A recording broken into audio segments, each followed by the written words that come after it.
Your birth certificate tells you when you were born, but it cannot tell you why your soul waited for this exact moment. Why not 100 years earlier? Why not in a calmer age? Why did you arrive now, when humanity is surrounded by knowledge but starving for wisdom, connected to everyone yet distant from itself? The Vedas suggest that your birth was not random timing. Your soul may have entered this age because a specific karma was ready, a hidden lesson could finally unfold, and something within you was needed in a world becoming increasingly lost. Before we reveal the 7 reasons, subscribe to Akashic Vedas and comment, "Nay, soul chose this time." Stay until the final lesson, because it may reveal why your life began in this generation and what you must complete before your time here ends. Lesson 1. Your soul arrived when its karma was finally ready. You were not born simply when the calendar reached a certain year. You were born when a hidden arrangement became complete. According to Vedic wisdom, the soul carries unfinished impressions, desires, duties, strengths, and lessons that cannot unfold in just any age. They require the right family, the right body, the right relationships, and even the right condition of the world. Your birth may have happened when all these doors finally opened at once. Think of a seed buried beneath the earth. It may contain the power to become a great tree, but it cannot rise during every season. It waits for the correct heat, rain, soil, and light. If it emerges too early, it may die before its strength is ready. If it never rises, its hidden potential remains unused. Your soul may have waited in the same way. Perhaps it needed an age of endless distraction because its lesson is inner focus. Perhaps it needed a world obsessed with appearance because its lesson is authenticity. Perhaps it needed uncertainty because its hidden strength could only awaken when outer security disappeared. This may explain why some of your struggles feel strangely personal. Millions of people live in the same age, yet certain problems keep finding you with unusual force. The same fear returns through different situations. The same emotional wound appears through different people. The same question follows you no matter how far you try to escape it. This repetition may not be punishment. It may be karma, asking to become conscious. The Vedic understanding of karma is deeper than the idea that good actions bring rewards and bad actions bring punishment. Karma is also unfinished movement. It is a lesson, tendency, or consequence that continues until consciousness responds differently. Perhaps your soul arrived now because the world finally created the exact conditions that would expose what had remained hidden within you. If your lesson is freedom from approval, you entered an age where people constantly measure themselves through the eyes of strangers. If your lesson is contentment, you were born into a culture that survives by making you feel incomplete. If your lesson is discernment, you entered a time when truth and illusion often wear the same face. If your lesson is courage, you arrived when fear can spread across the world within moments. The age around you may be presenting the exact opposite of what your soul came to develop. That is why your life may sometimes feel like a spiritual contradiction. You desire peace, yet chaos keeps surrounding you. You seek clarity, yet confusion repeatedly appears. You want stability, yet life keeps changing the ground beneath your feet. But perhaps the purpose is not for the world to give you these qualities. Perhaps the world is forcing you to awaken them from within. A calm age may never have revealed whether your peace was genuine. A truthful society may never have tested your discernment. A comfortable life may never have shown you the depth of your courage. Your soul may not have chosen this time because it expected an easy journey. It may have chosen it because this age could finally bring your hidden karma to the surface. The struggle is not always evidence that you are lost. Sometimes it is evidence that the lesson has found you. Look closely at the pattern that keeps repeating in your life. What situation continues forcing you to choose between fear and truth? What type of person keeps awakening the same wound? What responsibility returns even after you try to avoid it? What inequality does life keep demanding from you? These questions may reveal why your soul entered this exact period. The date of your birth marked more than the beginning of your body. It marked the beginning of a karmic season. And perhaps everything you are facing now is not random pressure from a difficult world. Perhaps it is the precise spiritual material your soul came here to transform. Lesson 2. You were born when your unfinished lesson could no longer remain hidden. Some lessons do not disappear when they are ignored. They wait, they change their appearance, enter through different people, and return through new circumstances. But beneath every new form they carry the same question your soul has not yet answered.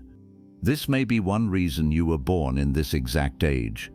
The modern world has made hidden patterns impossible to escape. Comparison follows you everywhere. Approval can be measured in numbers. Desire is constantly awakened. Distraction is available every hour, and identity can be shaped around what strangers think of you. For a soul carrying unfinished lessons about ego, attachment, fear, truth, or self-worth, this age becomes an extremely powerful classroom. Perhaps your lesson is to stop depending on approval, so you entered a time when people display their lives before the world and silently measure their value through attention. Perhaps your lesson is contentment, so you arrived in a culture that constantly whispers, "You still do not have enough." Perhaps your lesson is authenticity, so you were born when appearances can be edited, manufactured, and performed more easily than ever before. Perhaps your lesson is inner silence, so you entered an age that never stops speaking. The world around you may be showing you the exact opposite of what your soul came to become. That is why certain parts of this age may disturb you more deeply than they disturb others. Millions experience the same world, yet one particular struggle continues entering your life with unusual force. You may keep feeling unseen. You may keep attracting people who test your boundaries. You may keep reaching success and still feel empty. You may keep losing control whenever life becomes uncertain. The outer situations change, but the inner wound remains familiar. This is how an unfinished lesson reveals itself. It does not always arrive as a clear spiritual message.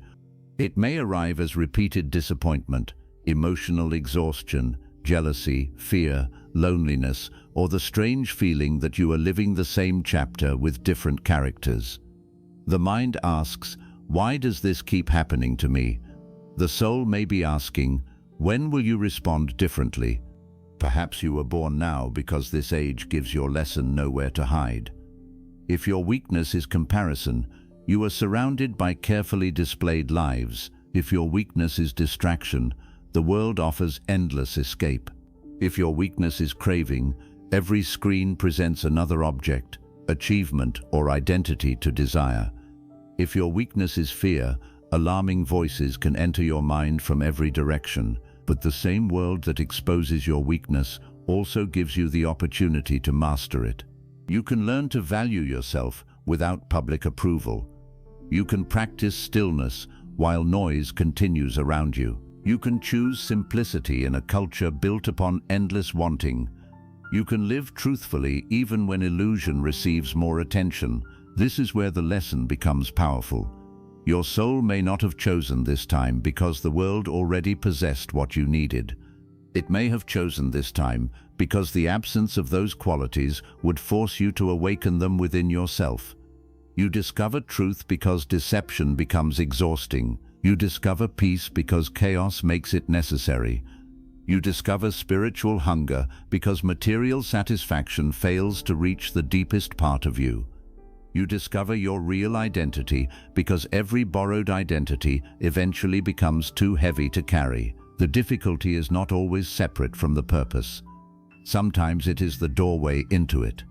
Look carefully at the pattern that continues following you. What are you always trying to receive from other people? What fear repeatedly controls your decisions? What do you keep chasing even though it never creates lasting peace? What truth do you already know but continue avoiding? The answer may reveal the unfinished lesson your soul chose this age to complete. Perhaps this is not the first time consciousness has faced the lesson, but this may be the lifetime in which the world has made it so visible that you can no longer pretend not to see it. And when you finally respond with awareness instead of repetition, the lesson that once felt like punishment begins becoming freedom. Lesson 3. Your soul chose an age of darkness because light becomes more powerful here. At first, this may seem impossible to understand. Why would a soul choose to be born during an age of confusion, distraction, division, anxiety, and spiritual forgetfulness? Why not arrive during a time when truth was easier to recognize, relationships were simpler, and human beings lived closer to sacred wisdom? Vedic tradition describes existence as moving through great cycles of consciousness. Some ages support truth, discipline, and spiritual clarity. Others become clouded by greed, restlessness, illusion, and the weakening of dharma. The present age is often associated with Kali Yuga, a period in which people possess more information but less wisdom, more ways to communicate but less genuine connection, and more material comfort, while inner peace becomes increasingly rare. From the human perspective, this looks like the wrong time to be born. From the soul's perspective, it may be the exact time when its light can become most meaningful. A lamp is difficult to notice beneath the midday sun, but in deep darkness, even a small flame can guide many people. In the same way, ordinary acts of truth, compassion, discipline, and spiritual awareness carry greater power when the world around you is moving in the opposite direction. To remain honest when deception is rewarded is not a small act. To remain compassionate when cruelty spreads easily is not weakness. To protect your inner peace when outrage controls millions of minds is spiritual strength. To live simply when the world constantly tells you to consume more is an act of freedom. Perhaps your soul did not enter this age because it expected the world to guide it. Perhaps it entered because it was ready to learn how to remain guided from within. This age tests consciousness relentlessly. Fear travels quickly. Falsehood can appear more attractive than truth. Anger is rewarded with attention. People can lose years of their lives chasing images, approval, and desires that never satisfy the heart. Yet within the same darkness, another possibility has appeared. Ancient wisdom that once remained hidden in distant forests and temples can now reach people across the world. A single message of courage can enter thousands of homes. One person who awakens can help many others question the unconscious patterns they once accepted as normal. The darkness is spreading quickly, but light can travel quickly too.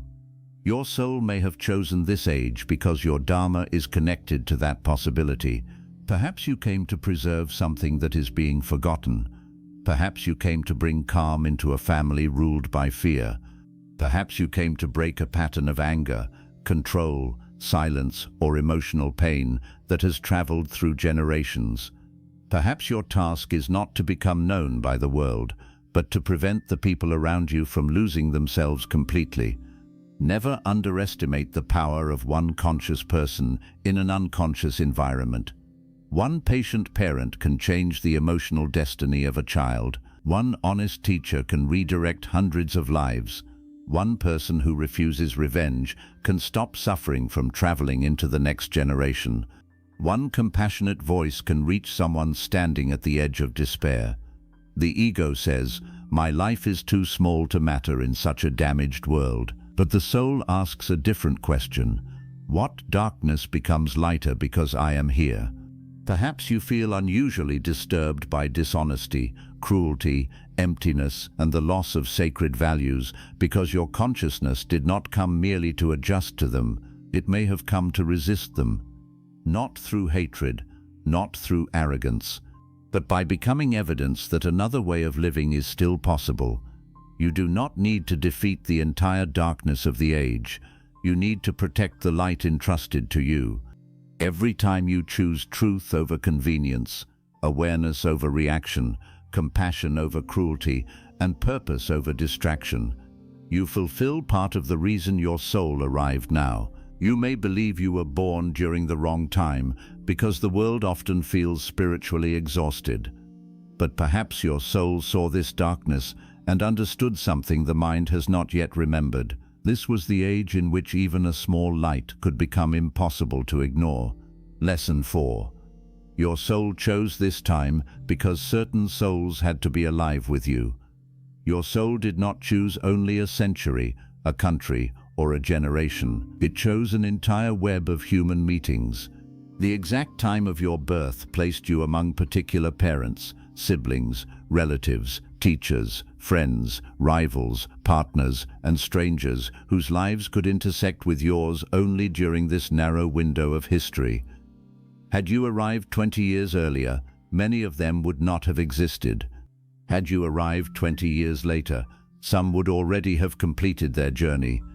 A small change in timing could have changed your family, neighborhood, education, friendships, relationships, opportunities, and every decision shaped by the people around you. This may be one of the deepest reasons your soul chose this exact time.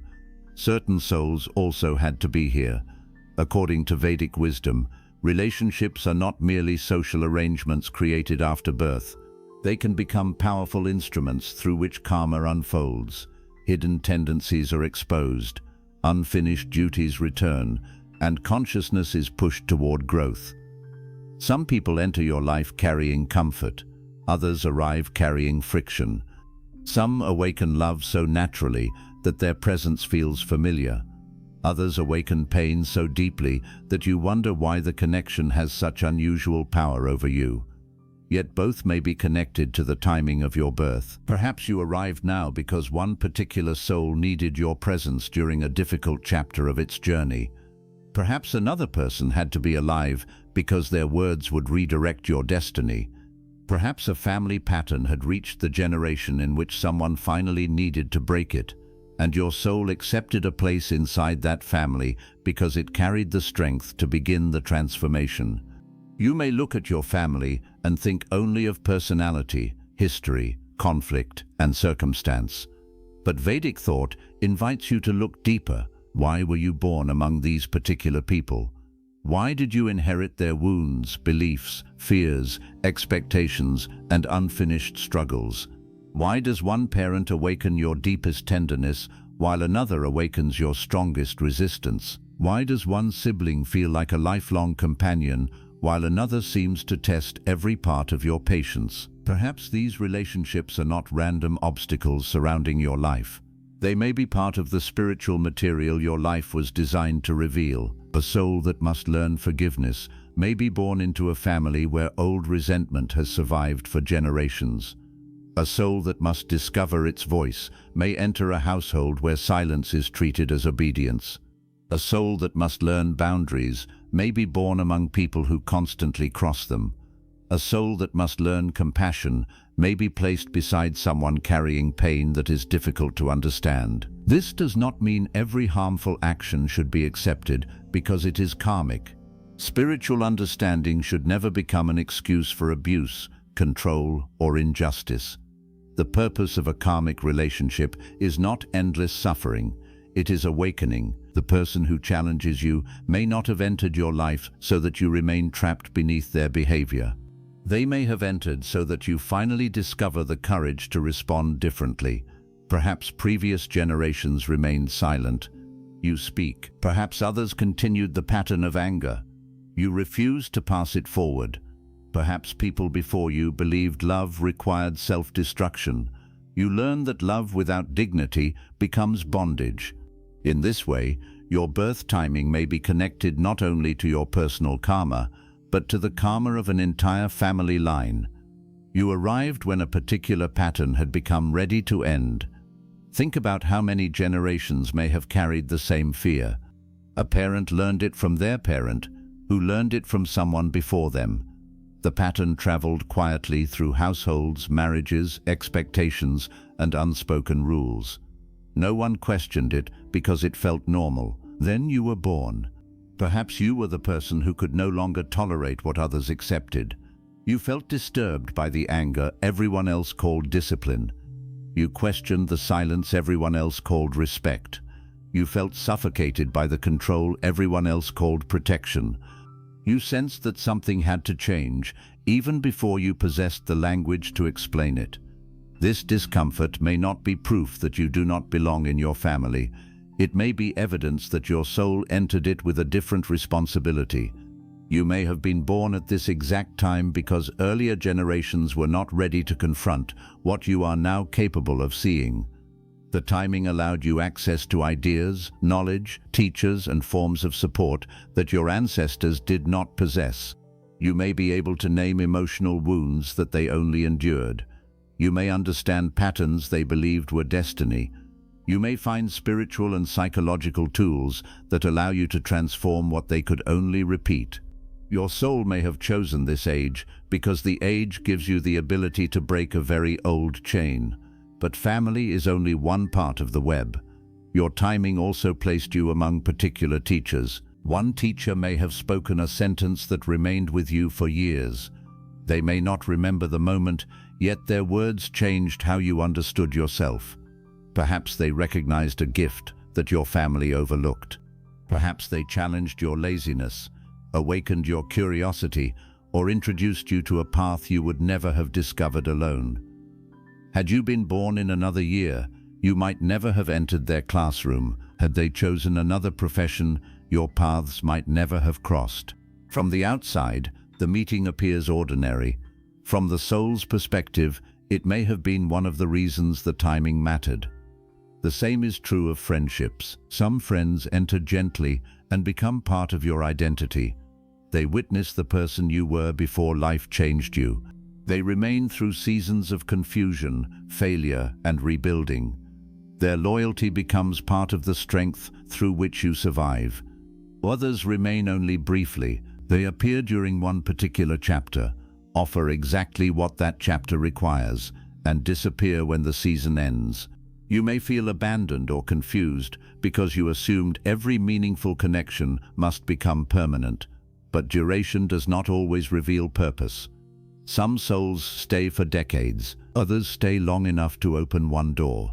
A friend may introduce you to a book, place, practice, or person that completely changes your life. The friendship itself may end, yet what it set in motion continues for years. Perhaps your soul did not choose this time merely to keep the friend forever. Perhaps it chose this time because that friend could redirect you at the precise moment redirection was needed. This is why certain meetings feel mysteriously timed. You are considering giving up, and someone calls. You are lost, and a stranger offers one sentence that restores direction. You nearly reject an invitation, then attend and meet someone who becomes essential to your future. You miss a journey, change a road, arrive late, or sit in a different place, and an entire relationship begins. The conscious mind calls these accidents. Vedic wisdom asks whether they may be intersections of karma. A great meeting often depends on a chain of small events no one could have planned. One delay creates another. One decision places you at the right location. One disappointment redirects you toward a path you would never have chosen willingly. Perhaps what felt like an interruption was the mechanism through which two lives were brought together. This does not mean every stranger is part of a hidden cosmic plan. It means some meetings may carry consequences far greater than their beginnings suggest. Your exact birth timing created the possibility of those meetings. There are also people who entered your life not to comfort you, but to expose you. Arrival may awaken determination you had never used. A critic may reveal how dependent you are upon approval. A betrayer may force you to develop discernment. A person who repeatedly crosses your boundaries may reveal how often fear prevents you from speaking. You may wish these people had never appeared. But years later, you may realize that their presence ended a version of you that could no longer continue. Before meeting them, you accepted too little. Before the betrayal, you trusted words without observing actions. Before the rejection, you built your worth upon being chosen. Before the conflict, you did not know how much anger, pride, or insecurity remained hidden within you. These people became mirrors. They did not always create the wound they exposed, but their presence made the wound impossible to ignore. Perhaps your soul chose this exact time because those particular mirrors also had to exist. Their karma and yours needed to intersect. One person's unconsciousness became another person's test. One person's distance awakened another's fear. One person's control forced another to discover freedom. The meeting created an opportunity for both souls, although neither may have understood it. This is why relationships can feel strangely intense. The visible history may be short, yet the emotional force feels much older. You may meet someone and immediately feel trust, discomfort, responsibility, tenderness, or fear without a clear reason. The Vedic view suggests that some bonds may carry impressions deeper than conscious memory. The soul may not remember a former face, but it may respond to a familiar lesson. Still, the purpose of such recognition is not to become obsessed with past life identities. It is to observe what the present relationship is asking you to learn. Does this person awaken your courage? Do they reveal your attachment? Do they force you to distinguish love from possession? Do they bring out your compassion? Do they show you where self-respect has been missing? The present lesson matters more than the invisible history. Perhaps your soul chose this time because this person could become the doorway through which a very old pattern finally became visible. Some relationships arrive to complete a duty. You may feel unusually responsible for someone whose life crosses yours. Their pain affects you deeply. You are moved to help, guide, protect, or support them even when logic cannot fully explain the intensity. Perhaps they once helped you. Perhaps a promise or debt exists at a level the conscious mind cannot remember. Or perhaps the present circumstances alone are enough to awaken your dharma toward them. Whatever the cause, the meeting becomes meaningful through action. You may offer help at the exact moment they are close to collapse. You may believe it was a small act. For them, it may become the reason they continue. Years later, the person may help others because you once helped them. One moment creates a chain of consequences, reaching lives you will never see. This reveals something important about the timing of birth. You may not know all the people whose journeys are connected to your existence. Someone you have not yet met may need the wisdom you are developing now. The pain you are healing may one day allow you to recognize suffering in a person everyone else overlooks. The courage you are building may become the example that another person follows. The failure you are surviving may produce the words that prevent someone else from giving up. You may believe your present struggle has meaning only for you, but its future purpose may involve a soul who has not yet entered your life. This is why you should not judge the value of your birth too early. Some karmic meetings arrive in childhood. Others arrive when half the lifetime has already passed. Some purposes become visible only after the soul has developed sufficient strength, humility, and experience to carry them. You may feel late because society measures life through fixed timelines. But perhaps the person you are meant to help is not ready yet. Perhaps the teacher you need has not entered your path. Perhaps the relationship that will awaken your deepest dharma requires the version of you that is still being formed. The timing of your birth began the sequence, but the sequence is still unfolding. There are souls who may meet you through your work, your voice, your writing, your service, or your example, without ever knowing you personally. In this age, one person can influence lives across distances that earlier generations could not imagine. This may also be part of why you were born now. Your soul may possess a message, lesson, talent, or form of compassion that can reach people beyond your immediate physical environment. You may speak from one room, and someone in another country may hear the exact words needed during their darkest night. You may create something from your own pain, and a stranger may feel understood for the first time. You may never meet that person, yet your lives still intersect through consciousness. This age has created new forms of karmic contact. People who would never have crossed paths in another century can now influence each other instantly. This carries danger because fear, anger, and illusion can also spread quickly, but it carries extraordinary spiritual possibility. A single soul living truthfully can reach thousands. Perhaps your timing is connected to that possibility.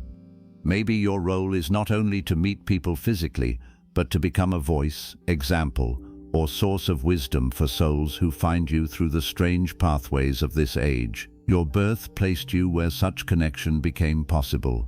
But remember, influence does not require fame. You may change one life deeply, and that life may change many others.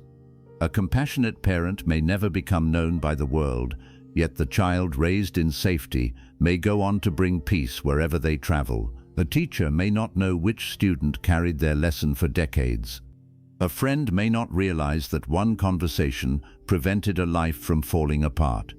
A stranger may forget the kindness they offered, while the person who received it remembers forever. The soul's contribution is not always visible to the giver. This is why humility matters. You may never see the complete effect of your presence. The timing that brought you and another person together may have fulfilled something far beyond what either mind understood. Certain people may also be waiting for your forgiveness, not because you are required to reopen every door, but because hatred can keep two souls connected through suffering. Someone who harmed you may still occupy your consciousness years after they have disappeared from your physical life. Perhaps the lesson is not reunion. It may be release. Your soul may have chosen this time because this was the lifetime in which a cycle of revenge, resentment, or emotional inheritance could finally end. For generations, pain may have moved from one person to another. Someone was wounded and then wounded others. Those people repeated the same pattern because no one knew how to stop. Then your soul entered the sequence. You experience the injury, but you decide not to reproduce it. You protect yourself without becoming cruel. You name the truth without living for revenge. You refuse to pass the wound into the next relationship. That decision changes more than your personal life. It changes the direction of karma. Perhaps this is why certain difficult souls had to be born alongside you. One would create the test. Another would be given the chance to end the pattern. This is not an excuse for the person who caused harm. Responsibility remains. But your awakening prevents their unconsciousness from deciding what your consciousness will become. You no longer ask only, why did this person enter my life? You begin asking, what ends through the way I respond? Sometimes the answer is fear, sometimes silence, sometimes dependency, sometimes the belief that love requires surrendering dignity. The relationship becomes spiritually significant because you create a new response, where an old response had repeated for a very long time. Not every soul who enters your life is meant to stay. This is one of the hardest truths to accept. A powerful meeting can carry purpose without carrying permanence. Some people leave after the lesson has been delivered. Their departure may feel like failure, but perhaps the relationship completed what it came to do. They awakened a question, they exposed a wound, they introduced a path. They forced a decision. They became the bridge towards someone or something greater. The ego says, if the bond was real, it should have lasted forever. The soul may understand, it lasted long enough to change the journey. Do not measure every relationship only by whether the person remained. Ask who you became because they arrived. Perhaps you learned to trust. Perhaps you learned not to trust blindly. Perhaps you discovered your voice. Perhaps you found your purpose after losing the person you thought was your purpose. Perhaps their departure pushed you toward the spiritual path that comfort had allowed you to ignore. This does not make every ending easy. It gives the ending meaning.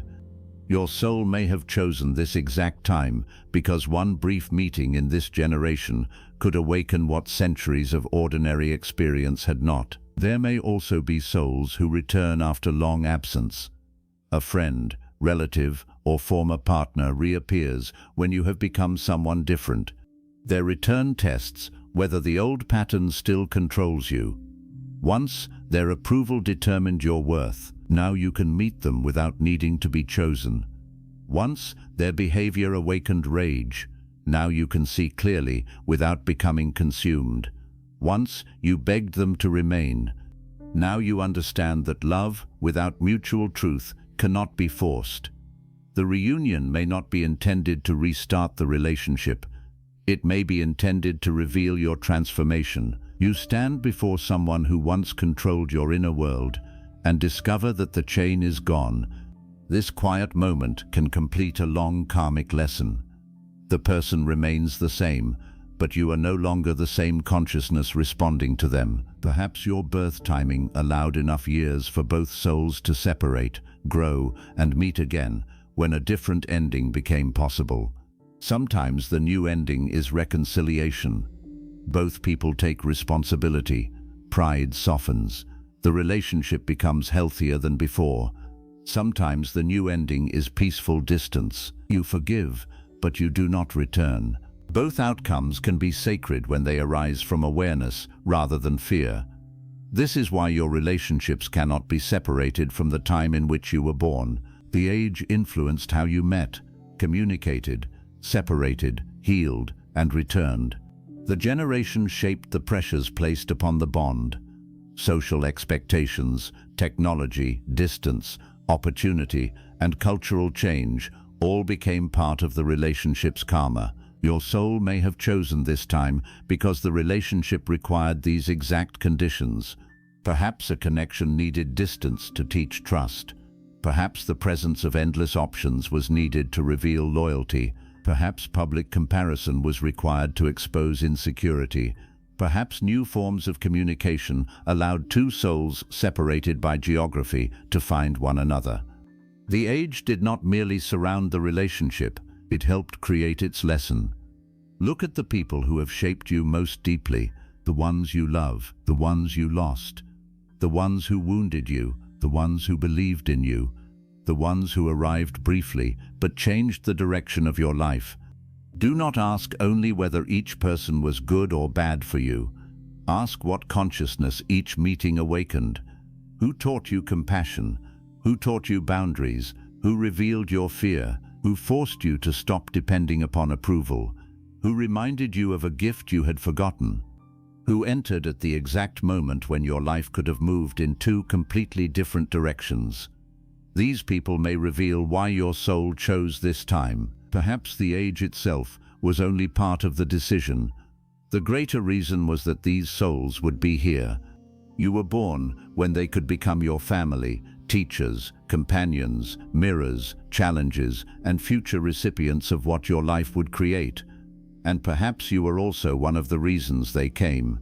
You may be asking why a person entered your life without realizing that their soul may be asking the same question about you. You may have been their lesson, their support, their boundary, their wake-up call, their proof that kindness still exists, their reason to choose a different path. Relationships are rarely one-directional. Even when one person appears to give more, both consciousnesses are affected. A child can transform a parent. A student can awaken a teacher. A person you help may reveal your hidden strength. Someone you forgive may teach you the depth of your own freedom. You entered this time not only to receive karmic meetings, but to become one. Your existence may be part of another soul's answer. This gives sacred weight to the way you treat people. A careless word may remain inside someone for years. An act of encouragement may redirect a life. A moment of dishonesty may create a wound another person must carry. A moment of compassion may prevent that wound from forming. You do not know which interaction carries greater significance than it appears. Therefore, live attentively. The stranger before you may be carrying a battle you cannot see. The child listening to you may remember your tone long after they forget your words.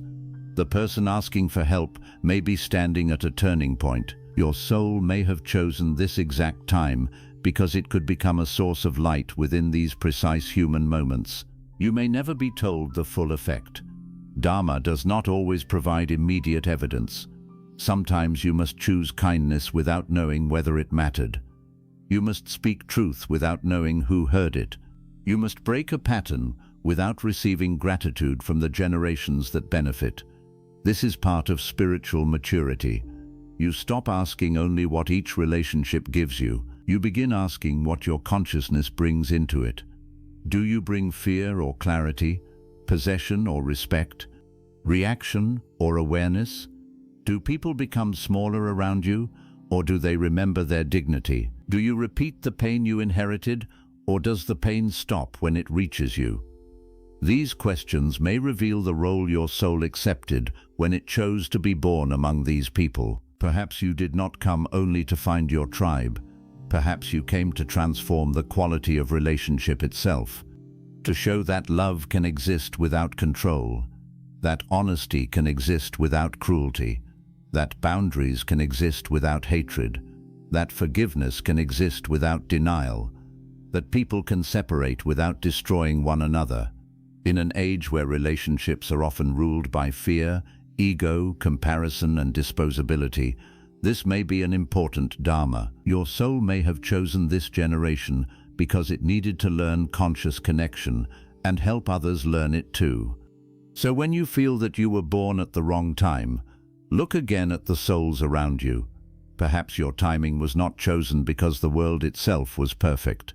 Perhaps it was chosen because one parent needed the lesson you would bring. One child needed the love you could offer. One friend needed your presence. One stranger needed your words. One family pattern needed someone willing to end it. One future soul is still waiting for the wisdom your present struggles are preparing. You may not yet understand the entire web.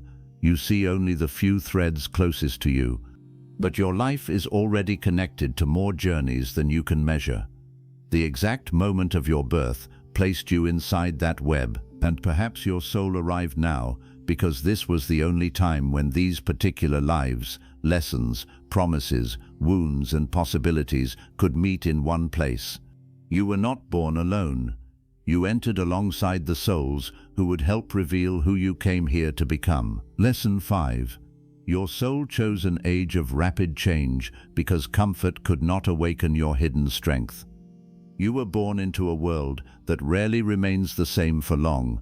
Technology changes how people communicate. Careers disappear while new ones emerge. Traditions that guided families for generations are questioned, and information moves so quickly that yesterday's certainty can become today's confusion. Many people feel as though life is accelerating faster than the human heart can understand. From the mind's perspective, this instability feels like a mistake. The mind wants familiar ground. It wants a predictable future, a secure identity, and a path that remains unchanged long enough to feel safe. Yet your soul may have chosen this exact period because constant change would awaken qualities that a comfortable and predictable age could never bring to the surface. A person does not discover resilience while everything remains easy. Discernment does not develop when every voice speaks the truth. Inner stability is not tested while the outer world remains stable, and courage cannot awaken if life never places you before uncertainty. Perhaps your soul knew that comfort would allow you to remain asleep inside an identity that was never truly yours. You might have accepted inherited beliefs without examining them, followed the path society placed before you, and mistaken external security for inner peace. But this age keeps removing certainty. It asks you again and again, who are you when the plan changes? What remains when a role disappears? What do you trust when familiar structures can no longer protect you? Where do you find peace when the world refuses to become peaceful? These are not ordinary questions. They are spiritual examinations hidden inside modern life. You may have believed that you were your profession until circumstances forced you to begin again. You may have believed that your value came from a relationship until separation returned you to yourself. You may have built your identity around public approval, only to discover that the opinions of others can change in a moment. Every time an outer identity collapses, the soul is given an opportunity to search for what cannot be removed so easily. This does not make loss pleasant.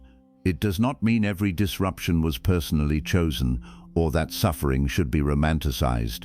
But once change has arrived, consciousness must decide what to do with it.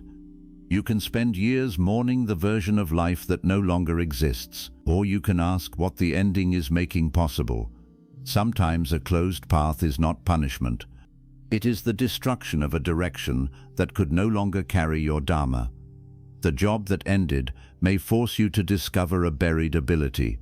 The rejection that wounded you may free you from a life built around approval. The plan that failed may redirect you toward a meeting, responsibility, or purpose that would never have found you otherwise. The mind sees interruption, the soul may see redirection. This age contains endless choices, yet having more choices has not necessarily made human beings freer. Many people become trapped by the fear of choosing incorrectly. They compare every decision with hundreds of alternatives and remain unable to commit to any path. Your soul may have entered this time to develop clarity within abundance. In another age, society might have decided much of your life before you were old enough to question it. Your occupation, social role, relationships, and beliefs may have followed a fixed pattern. That stability could have protected you from uncertainty, but it might also have prevented you from consciously discovering your own dharma. Now the paths are many. That freedom is both a gift and a test. You must learn the difference between what attracts your senses and what serves your soul. You must distinguish temporary excitement from meaningful direction. You must decide whether an opportunity expands your consciousness or merely feeds your ego. This is why discernment is one of the most necessary spiritual qualities of the present age. Not everything new is progress. Not everything old is wisdom. Not every popular belief is true. Not every spiritual message is pure simply because it uses sacred language. Your soul may have chosen this generation because it needed to learn how to walk between blind tradition and blind modernity without becoming trapped by either. You are being asked to preserve what is timeless while releasing what is no longer truthful. You are being asked to use powerful tools without allowing those tools to use you. Technology can carry wisdom across the world, but it can also steal years through distraction. It can connect distant people, yet make those sitting beside each other feel invisible. It can provide access to knowledge, yet weaken the patience required to understand anything deeply. The tool itself is not the entire problem. The condition of consciousness using it determines its effect. A distracted mind can turn unlimited information into greater confusion. A disciplined mind can use the same information to learn, serve, create, and awaken others. Perhaps this age was chosen because your soul must develop mastery over attention. Attention has become one of the most valuable forces in the modern world. Countless voices compete to enter your mind, influence your emotions, shape your desires, and decide what deserves your energy. If you cannot govern your attention, someone else will. You may spend years thinking thoughts placed inside you by strangers. You may desire things you never truly needed. You may become angry over events that have no relationship to your dharma. You may lose the quiet voice of your soul beneath the noise of endless opinion. This is why protecting attention is no longer only a practical habit. It is spiritual discipline. Each time you choose silence instead of another hour of distraction, you reclaim part of your consciousness. Each time you examine a desire before obeying it, you weaken the power of illusion.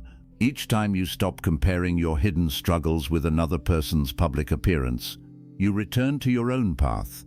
Your soul may have entered an age designed to scatter attention because learning to gather that attention is part of your awakening. The same may be true of patience.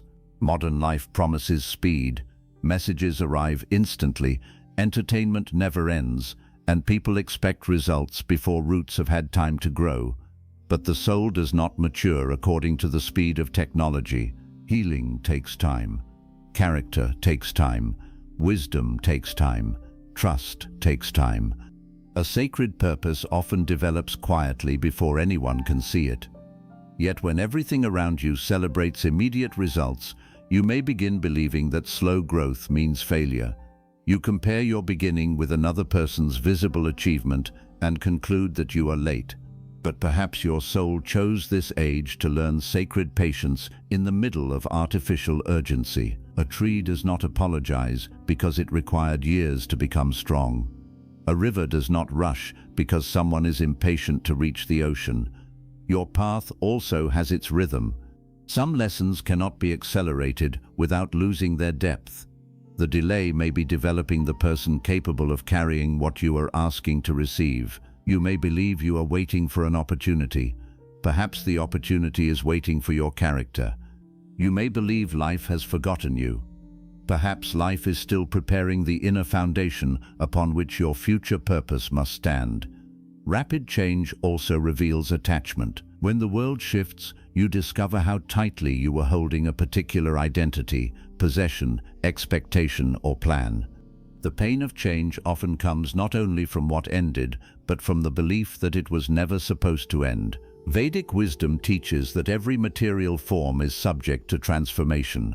Bodies age, relationships change, civilizations rise and fall, and everything created within time eventually takes another form. The modern world makes this truth impossible to ignore. Nothing seems permanent because nothing was ever truly permanent. Earlier generations may have experienced slower outer change, but impermanence was still present. This age simply reveals it more quickly. Perhaps your soul chose rapid change because it was ready to learn non-attachment, not by escaping life, but by participating fully without building its entire identity upon what can disappear. Non-attachment does not mean refusing to care. It means loving without believing you can own, working without making your title your soul, planning without demanding that life obey every plan, building with dedication while remembering that change may ask you to rebuild. This is a difficult balance. Attachment says, if this changes, I will become nothing. Wisdom says, this matters deeply, but it is not the whole of who I am. When this understanding becomes lived truth, change loses some of its power to terrify you. You may still grieve an ending, but you no longer believe the ending has destroyed your entire being. You begin trusting the consciousness capable of meeting the next chapter. This may be one of the hidden strengths your soul came to awaken. Not the power to prevent every storm, but the ability to remain rooted while the storm passes. Not certainty about everything that will happen, but trust that you can respond consciously when it does. Not control over the world, but mastery over the quality of mind you bring into it. A predictable life might never have revealed this strength. Only uncertainty could. Consider how many times you have already survived a change you once believed would destroy you. A relationship ended, a plan failed, a place you loved disappeared, an identity no longer fit. At the time, the future looked empty, yet you continued. You learned, you rebuilt. You became someone your former self could not have imagined. This does not mean every wound has completely healed. It means the soul has already demonstrated that it contains more resilience than fear allows you to remember. Perhaps your current uncertainty is not the first doorway you have crossed. It only feels impossible because you have not yet met the version of yourself waiting on the other side. Your soul may have chosen this age because many such versions needed to awaken within a single lifetime. The world would change, and you would be forced to change consciously with it. You would learn not to confuse adaptation with surrendering your values. You would discover how to remain flexible without becoming rootless. You would learn how to question inherited ideas without rejecting all sacred tradition. You would learn how to enter the future while carrying the wisdom of the past. This is not an easy dharma. Many people respond to change by becoming extreme. Some reject everything old and worship novelty, as though every new invention carries truth. Others become so afraid of change that they cling to every tradition, even when fear and injustice are hidden inside it. The conscious soul walks a narrower path. It asks what contains truth. It preserves what protects dignity, wisdom, compassion, and spiritual awareness. It releases what survives only because no one has dared to question it. It accepts modern possibilities without allowing modern restlessness to destroy its inner life. Perhaps you were born now because your soul is capable of carrying this balance. You may be a bridge between generations. You may help elders understand a changing world without humiliating them. You may help younger people access ancient wisdom without forcing them into forms they cannot relate to. You may preserve the essence while changing the language. This is how Dharma survives transformation. It does not remain alive by refusing to move. It remains alive by carrying timeless truth into new circumstances. Perhaps the world's rapid change is not only testing you, it is asking you to become useful. The confusion you have endured may help you guide someone else. The transition you survived may become proof that rebuilding is possible. The knowledge you gain from both ancient wisdom and modern experience may allow you to speak to people who feel trapped between the two. Your soul may have chosen this period because the world needs people who can remember without becoming imprisoned by the past, and evolve without becoming spiritually empty. Ask yourself what change has been trying to teach you. Is it asking you to become more adaptable, more disciplined, less dependent upon external certainty? Is it exposing an identity you have outgrown? Is it redirecting attention toward a gift you ignored while life felt comfortable? Perhaps you keep praying for stability while your soul is trying to awaken strength. Perhaps you ask life to restore the old road while your Dharma is waiting on a road that did not exist before. This does not mean chasing every change. Some things must be protected. Some commitments require endurance.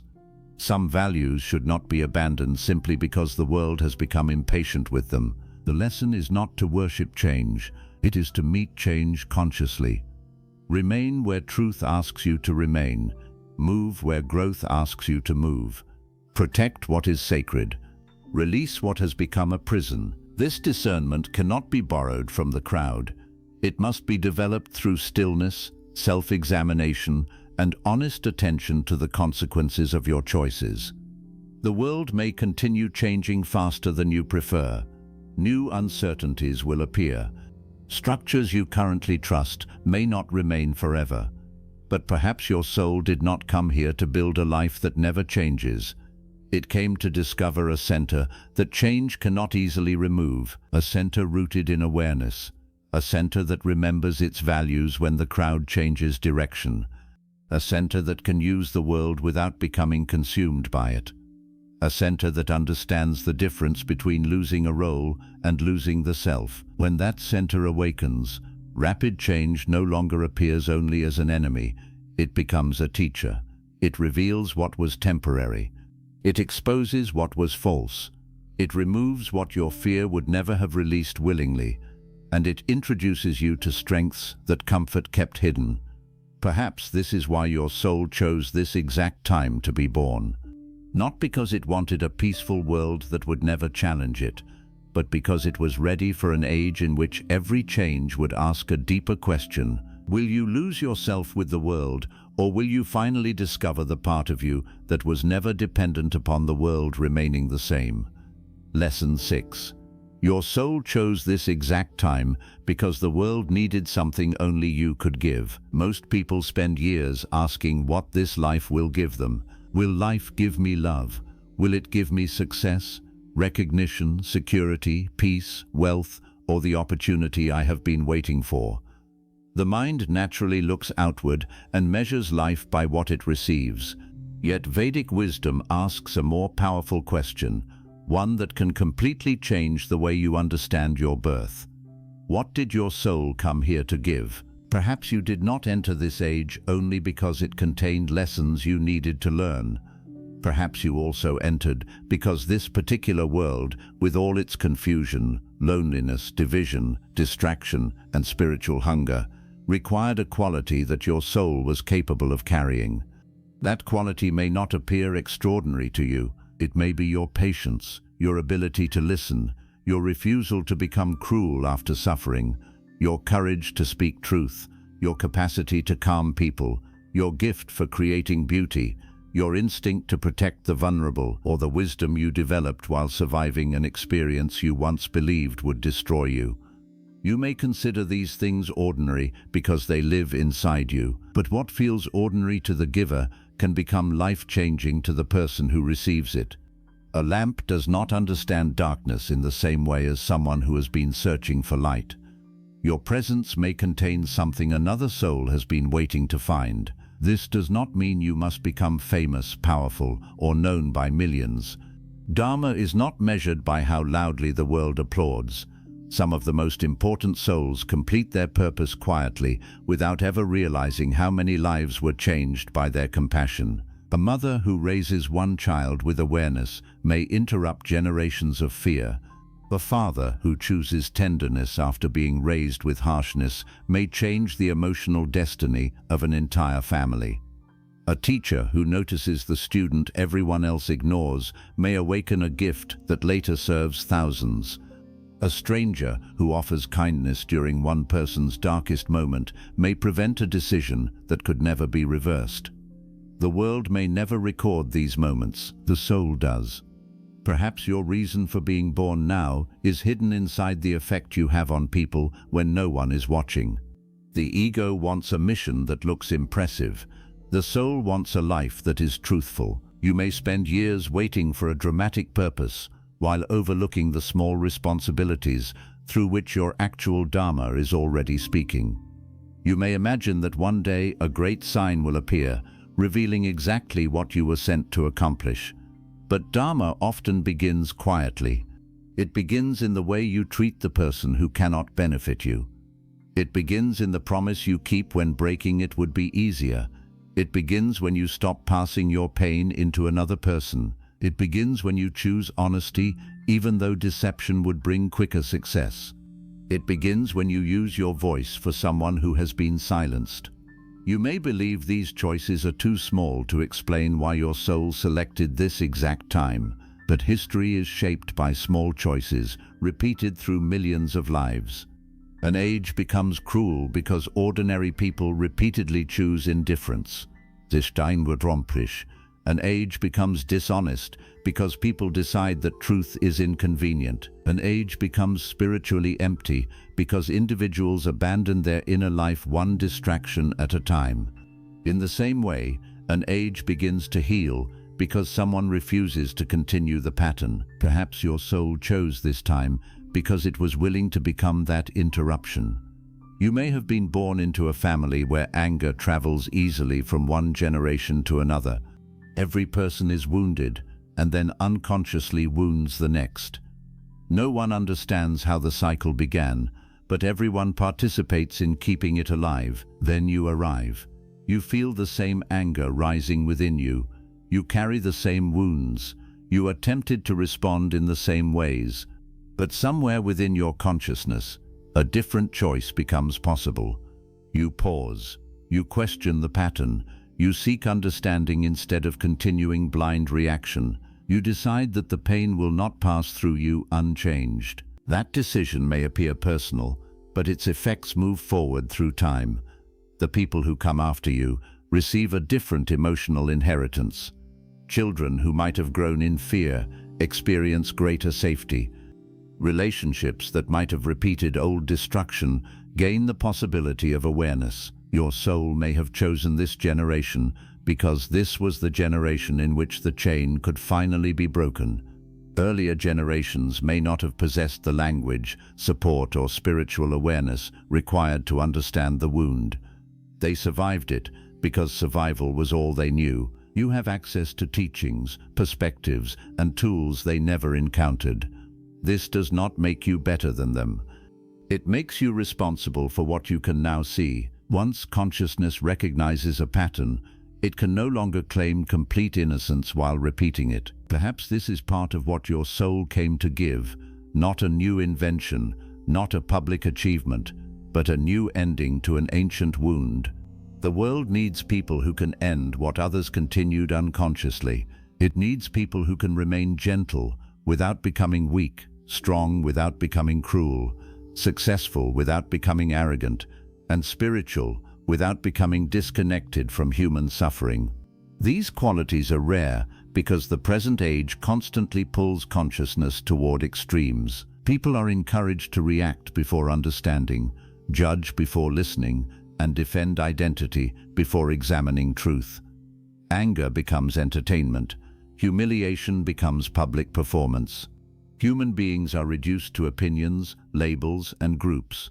Perhaps your soul chose this time because it carried the possibility of another response. You may be someone who can hold complexity when everyone else demands simple enemies. You may be capable of listening without immediately attacking. You may see the wounded person hidden behind the difficult behavior while still maintaining necessary boundaries. You may understand that compassion does not require surrendering discernment. This ability is not weakness, it is spiritual intelligence. When the world becomes divided, a person who can see humanity on both sides of conflict becomes deeply valuable. Such a person may not end every disagreement, but they can prevent disagreement from becoming hatred inside their part of the world. Perhaps that is one of the gifts you came to bring. You may not control what nations do, you may not stop every conflict, but you can decide whether violence is reproduced through your language, relationships, and daily choices. You can refuse to make cruelty part of your identity. You can disagree without dehumanizing. You can protect truth without enjoying another person's humiliation. These choices preserve dharma in an age where reaction often feels more powerful than reflection. Your soul may have known that such an age would need people who could carry calm without becoming passive. Calm does not mean pretending everything is acceptable. It means acting without allowing chaos to possess your mind. A calm person can see what an angry crowd misses. A calm person can choose the right words when others are controlled by impulse. A calm person can become a place of safety for people whose inner world is collapsing. Perhaps this is why your life has repeatedly forced you to develop patience. The delays, misunderstandings, disappointments, and responsibilities you faced may have been shaping a quality someone else will one day need. You may have wondered why life made you wait so often. Perhaps you were being taught how to remain present with another person who cannot be rushed. You may have wondered why you endured loneliness. Perhaps you were being shown how deeply human beings need genuine companionship. You may have wondered why you suffered rejection. Perhaps you were learning how to recognize the invisible person standing at the edge of every room. Your wound and your gift may be closer than you realize. This does not mean the pain was good simply because something valuable emerged from it. Pain remains pain. Betrayal remains betrayal. Loss should not be romanticized. But consciousness possesses a mysterious power. It can transform what happened into something that serves life. The person who was never heard can become a profound listener. The person who experienced instability can create safety for others. The person who was controlled can learn to protect freedom. The person who knew hopelessness can speak to despair with a truth that shallow optimism cannot provide. Someone who has never entered darkness may offer advice. Someone who has survived it can offer recognition. That recognition can be healing. Perhaps your soul chose this age because the world would contain a form of suffering that your experiences could help you understand. You might be able to reach people whom others cannot reach because your words are not theoretical. They come from experience. You know what it feels like to doubt yourself. You know what it means to keep moving while no one understands the battle. You know how difficult healing can be when progress is invisible. One day, someone may hear you speak and realize they are not alone. That moment may be part of the reason you came. You may never know it happened. A person may watch your work, read your words, hear your voice, or observe your example without ever telling you what changed inside them. In this age, influence can travel far beyond physical relationships. One person can create something in a small room and reach a soul across the world. A message can cross borders, languages, and cultures within moments. Ancient wisdom that once required years of travel can now appear before someone at the exact moment their heart becomes ready. This ability carries danger because falsehood, fear, and manipulation can spread in the same way, but it also creates an extraordinary spiritual opportunity. Perhaps your soul chose this exact generation because your gift was meant to travel through these new pathways. In another age, your voice might have remained limited to the people living near you. Now a single truth can reach someone you will never physically meet. Your experience can help a person from another country, culture, or generation. You may believe the work you create is small, but the soul receiving it may be standing at a turning point. A sentence you almost removed may become the sentence they remember. A story you were ashamed to share may become the proof that healing is possible. A teaching you nearly kept private may open a spiritual door in someone who had stopped searching. This does not mean every person must become a public teacher or creator. It means the present age has expanded the ways through which souls can serve one another. Your gift may travel through your work, but it may also travel through your conduct. People notice how you respond when things go wrong. They notice whether success changes your character. They notice how you treat those who possess less power. They notice whether your spirituality makes you kinder or merely more proud. Your example teaches even when your mouth remains silent. Perhaps your soul chose this age because the world has become tired of words that are not supported by character.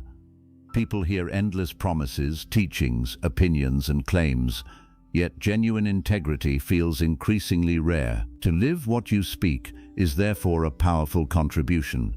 A person who behaves truthfully becomes more convincing than 1,000 speeches about truth. A person who remains humble after achievement teaches more than someone who only praises humility. A person who forgives without returning to abuse reveals the difference between compassion and weakness. Your life may become the teaching. This is one reason the difficulties you face matter. They reveal whether your values are only ideas or whether they have entered your character. It is easy to speak about patience before delay arrives.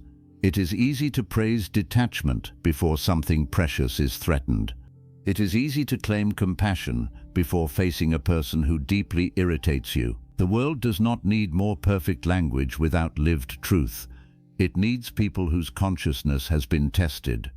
Perhaps your soul chose this time because the age would challenge your values until they became real. Then your presence could offer something more powerful than advice. It could offer evidence. Evidence that peace is possible without controlling everything. Evidence that dignity can survive rejection. Evidence that love can exist without possession. Evidence that spiritual life can remain alive inside a modern world. Evidence that suffering does not have to turn every heart into stone. You may not see yourself as an example because you are aware of your weaknesses. You know how often you struggle, doubt, fail, and begin again. But perhaps that is exactly why your example matters. People do not always need proof of perfection. They need proof that returning is possible.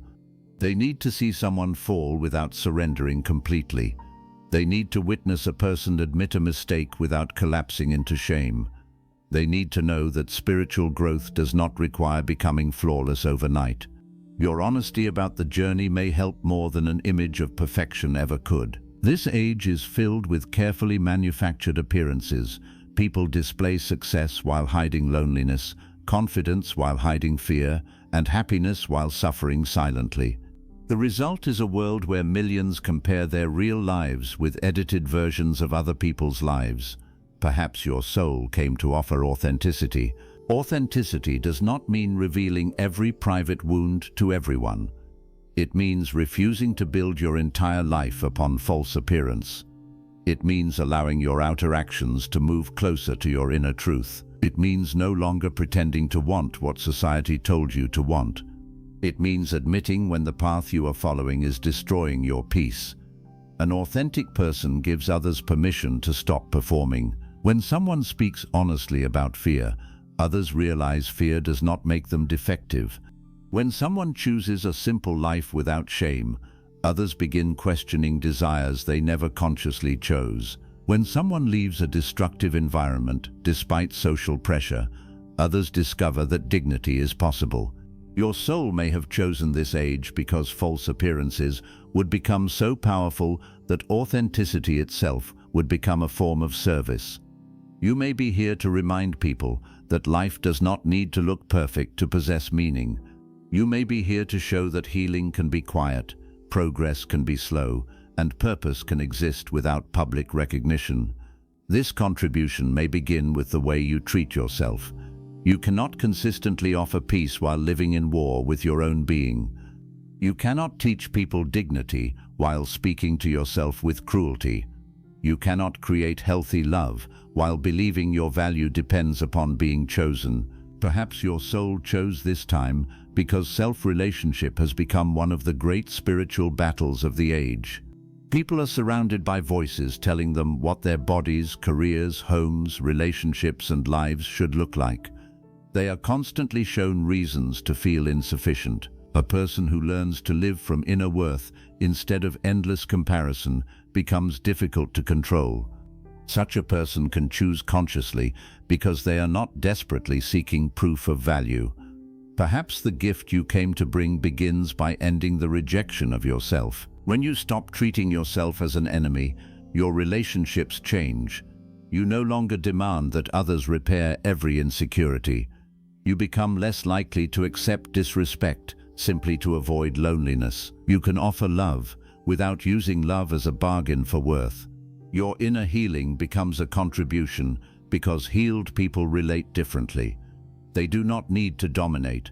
They do not enjoy humiliating others. They do not constantly compete for attention.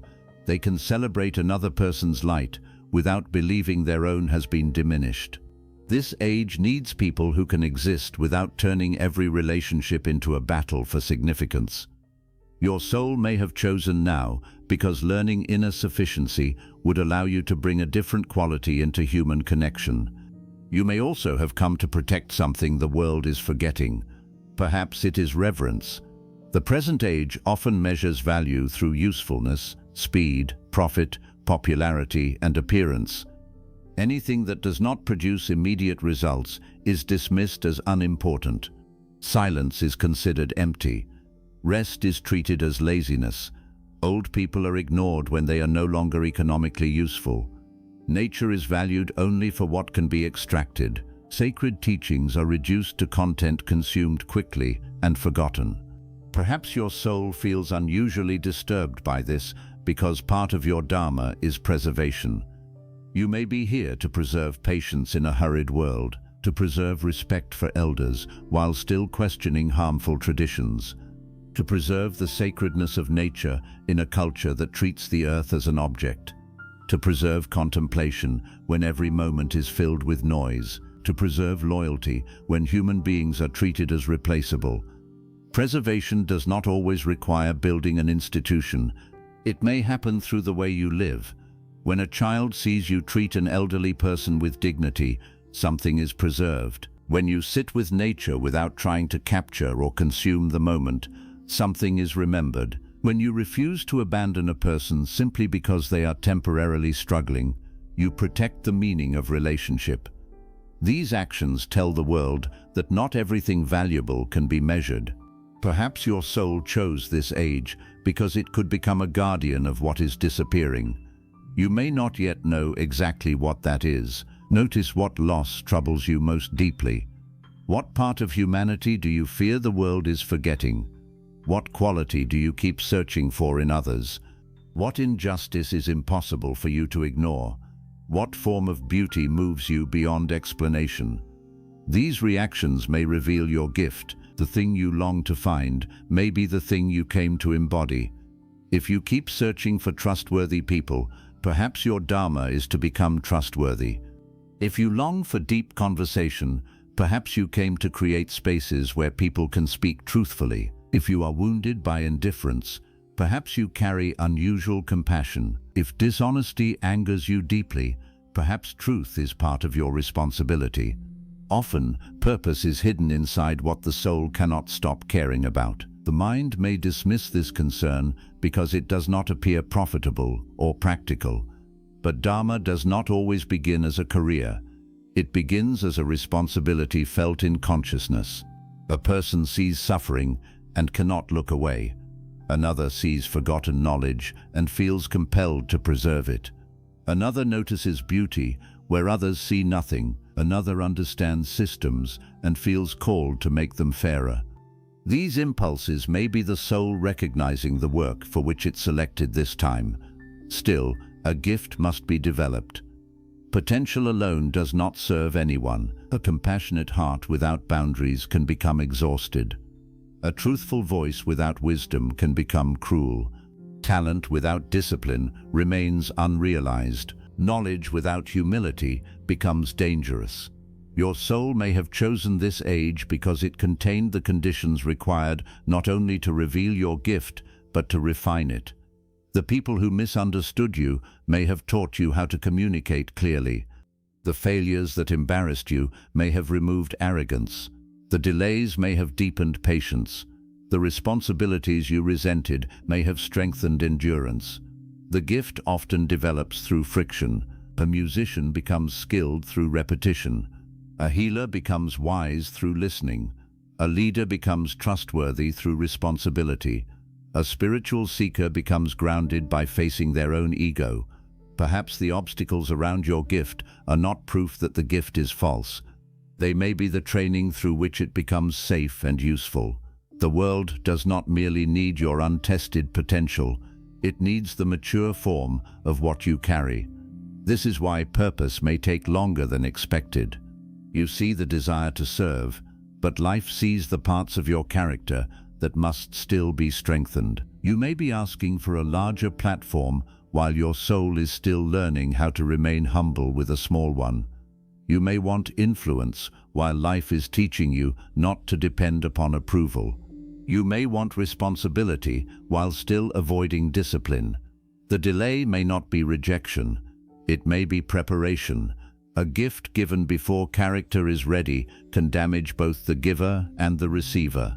Power can inflate ego. Recognition can create attachment. Responsibility can crush someone who has not developed inner stability. Perhaps your soul chose this exact time because the opportunities would be great, but so would the temptations. You would need to learn how to offer your gift without losing yourself inside the response it received. This is especially important in an age where attention can arrive suddenly. A person may become visible before becoming wise. They may gain influence before learning responsibility. They may mistake popularity for truth and numbers for spiritual value. Your soul may have chosen this environment because its lesson includes pure service. Can you continue offering truth when it receives little attention? Can you remain humble when it is praised? Can you correct yourself when you are wrong? Can you serve the message instead of using the message to feed identity? These questions determine whether a gift becomes dharma or another form of ego. You may be here to give something, but you are not here to own the people who receive it. A teacher cannot control every student. A parent cannot write the entire destiny of a child. A creator cannot decide exactly how every person interprets the work. Service requires offering sincerely and releasing attachment to complete control over the result. This is difficult because the ego wants visible proof that its effort mattered, but many of the deepest effects of your life will remain hidden. You may never know who remembered your kindness. You may never meet the person who changed direction because of your example. You may never see the generations affected by the pattern you chose to end. The absence of evidence does not mean the absence of impact. A seed does not witness every season of the tree it becomes. Perhaps your soul chose this age because it was willing to plant something whose full growth would occur after your lifetime. You may contribute to a change that you will never personally enjoy. You may speak a truth that future generations understand more clearly. You may raise children who create a more conscious home than the one you received. You may begin healing a family wound that requires several generations to complete. This is still sacred work. Dharma does not demand that the ego receive credit. It asks that consciousness participate faithfully. There may also be moments when your gift requires sacrifice. To speak truth may cost approval. To protect someone may cost convenience. To follow Dharma may require leaving a path that promised status but destroyed peace. A gift is not always what you offer when life is comfortable. Sometimes it is what you refuse to betray when pressure becomes intense. Your soul may have chosen this time because the world would test whether your values had a price. Would you abandon truth for success? Would you betray loyalty for a better opportunity? Would you remain silent because courage might make life harder? These are not abstract spiritual questions. They appear through ordinary decisions. Perhaps the reason you came is revealed in the moment when compromise would be easier, but consciousness chooses integrity. No one may applaud. No one may even know what you refused. Yet something important happens within the soul. It becomes less divided. It no longer speaks one truth while living another. This inner unity is powerful because a divided person cannot offer complete presence. Part of their energy is always spent hiding, defending, or justifying. Integrity gathers that energy. It makes the person steady. Such steadiness becomes a gift in a world where trust is fragile. People feel safe around someone whose words and actions belong to the same truth. Perhaps your soul chose this age because trustworthy presence would become rare and therefore necessary. You may not solve every problem for the people around you, but you can become someone whose presence does not create another problem. You can become a person who does not manipulate love, weaponize secrets, exploit vulnerability, or disappear when responsibility becomes inconvenient. This may sound simple. It is not. To become emotionally safe requires deep awareness of your own wounds. Otherwise, pain speaks through you before wisdom can intervene. Perhaps your life has been pushing you towards self-examination because the gift you came to give cannot be separated from the person you become. Your gift is not only what you do, it is the consciousness from which you do it. Two people may perform the same act, yet the spiritual quality is different. One helps to gain praise, another helps because compassion moves naturally. One teaches to feel superior, another teaches to reduce confusion. One gives while secretly demanding control. Another gives and respects freedom. The outer action may appear identical. The inner motive changes the karma. This is why your soul's purpose cannot be discovered only by choosing an impressive occupation. You must examine the quality of consciousness entering whatever work you perform. A person can serve dharma while caring for a home, repairing machines, teaching children, running a business, creating art, or growing food. Another person can turn sacred work into ego. The field does not automatically create purity. Awareness does. Perhaps you were born now because this age needs people who can bring sacred intention into ordinary work. A business can become a place of fairness instead of exploitation. A classroom can become a place where dignity is protected. A home can become a refuge from the violence of the outer world. A creative project can become a doorway toward wisdom instead of another source of distraction. Your dharma may not require leaving modern life. It may require changing the consciousness with which you participate in it. This is a profound form of contribution because the present age often separates spirituality from daily responsibility. People imagine that sacred life exists only in temples, retreats, forests, or moments of meditation. But the real test begins when meditation ends. Can you carry awareness into conflict? Can you remember compassion when tired? Can you remain honest when money is involved? Can you practice non-attachment while building something you deeply care about? Your soul may have chosen this age because spirituality needed to be lived inside complexity, not protected from it. Perhaps your task is to prove that ancient wisdom can survive modern pressure, that a person can use technology without becoming its servant, that ambition can exist without greed, that strength can exist without domination, that success can exist without forgetting the soul. This balance is difficult, but that difficulty may be part of the reason you came. The world does not need everyone to escape it. It needs conscious people within it.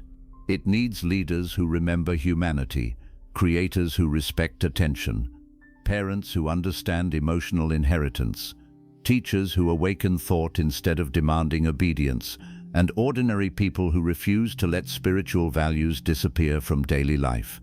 Perhaps your soul chose this exact time because one small part of that responsibility belongs to you. Do not underestimate it because it does not look dramatic. A single room can become more peaceful because you entered it. A single family can become more conscious because you questioned the inherited pattern. A single person can recover hope because you refuse to treat their pain as an inconvenience. This is how an age changes, not only through great historical events, but through consciousness entering ordinary moments. You may keep asking when your real purpose will begin. Perhaps it has already begun through the people depending upon your character today, the family member who watches how you respond, the friend who needs honesty rather than empty comfort, the stranger who needs respect, the child who is learning what love looks like from your behavior.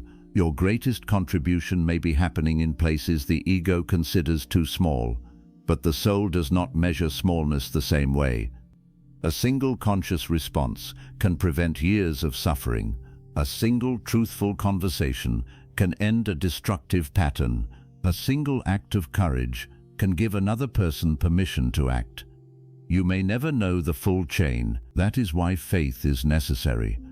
You offer what is yours to offer, and trust that dharma carries it further than your eyes can see. Ask yourself now, what quality has life repeatedly forced me to develop? What pain has given me unusual understanding? What problem in the world touches me more deeply than it seems to touch others? What gift do I keep hiding because I fear judgment? What truth would I live if I stopped waiting for permission? The answers may reveal what your soul came to give this age. Perhaps you were not born now merely to survive a confusing world. Perhaps you were born to bring clarity into one part of it, not merely to complain about cruelty, but to become a place where cruelty stops. Not merely to mourn the loss of wisdom, but to preserve and share what remains. Not merely to search for light, but to become responsible for the light already entrusted to you. You may feel unprepared. Most souls do not begin their dharma feeling completely ready. Readiness often grows through action. You speak one honest sentence, you help one person, you begin one practice, you create one piece of work, you refuse one old pattern. The path becomes visible because you start walking. Waiting for certainty can become another form of avoidance. Perhaps your soul did not choose this exact time because every answer would be given in advance. It chose this time because uncertainty would force you to listen more deeply. You may not receive a complete map. You may receive only the next responsibility. Fulfill it consciously, then the next doorway appears. The world may tell you that your value depends upon how much you achieve, how many people know you, and how quickly your results become visible. But Vedic wisdom offers another measure. Did your presence reduce suffering? Did your actions protect truth? Did you become more conscious than the patterns you inherited? Did you leave people with greater dignity than when you found them? Did you offer your gift without allowing ego to corrupt it? These questions reach closer to the soul's purpose. Perhaps you entered this age because the world needed your specific form of courage, patience, wisdom, creativity, protection, service, or love. No one else carries your exact combination of experiences, wounds, lessons, and possibilities. Another person may possess a similar talent, but they do not carry your path. They cannot speak from your exact understanding. They cannot meet every person you will meet in the way you will meet them.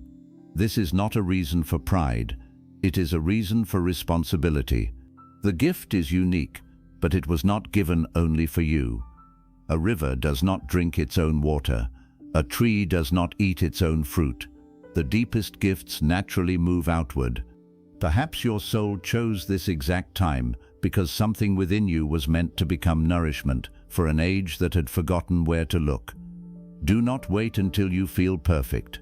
Do not wait until the world guarantees success. Do not wait until every fear disappears. Begin with what is already in your hands. Offer the kindness you wish you had received. Speak the truth you once needed to hear. Create the beauty you keep searching for. Protect the dignity that was not protected in you. Transform your wound into wisdom without pretending the wound never existed. This is how suffering becomes service. This is how karma becomes dharma. And this may be why your soul looked upon this exact generation with all its noise, confusion, loneliness, danger, and extraordinary possibility, and chose to enter it, not only because you needed something from this time, but because this time needed something from you. Lesson 7. Your soul chose this exact time because this lifetime contains the doorway to your dharma. There is one final reason your soul may have chosen this exact time to be born, and it is perhaps the most important of all. This age may contain a doorway that did not exist for you before. A specific lesson, responsibility, relationship, service, or awakening may be possible only within the conditions of this lifetime. Your soul may have entered this world because the path toward its dharma finally became available, but the doorway will not remain open forever. This is the part many people forget. They imagine that purpose will begin later. Later, when life becomes easier. Later, when they have more confidence. Later, when their family finally understands them. Later, when they have enough money, enough time, the right relationship, the perfect opportunity, or a completely peaceful mind. But the soul did not choose an imaginary future. It chose this life as it is unfolding now. It chose a body with particular strengths and limitations. It chose to enter among certain people, within a certain generation, surrounded by specific challenges and possibilities. It did not wait for the world to become perfect before arriving. Perhaps perfection was never required. Perhaps the imperfection of this age is part of the doorway. You may keep asking when your real life will begin, while your real life is already asking something from you. The difficult relationship may be asking you to develop boundaries. The repeated disappointment may be asking you to release an identity that no longer serves your growth. The loneliness may be inviting you to discover a deeper relationship with your own consciousness.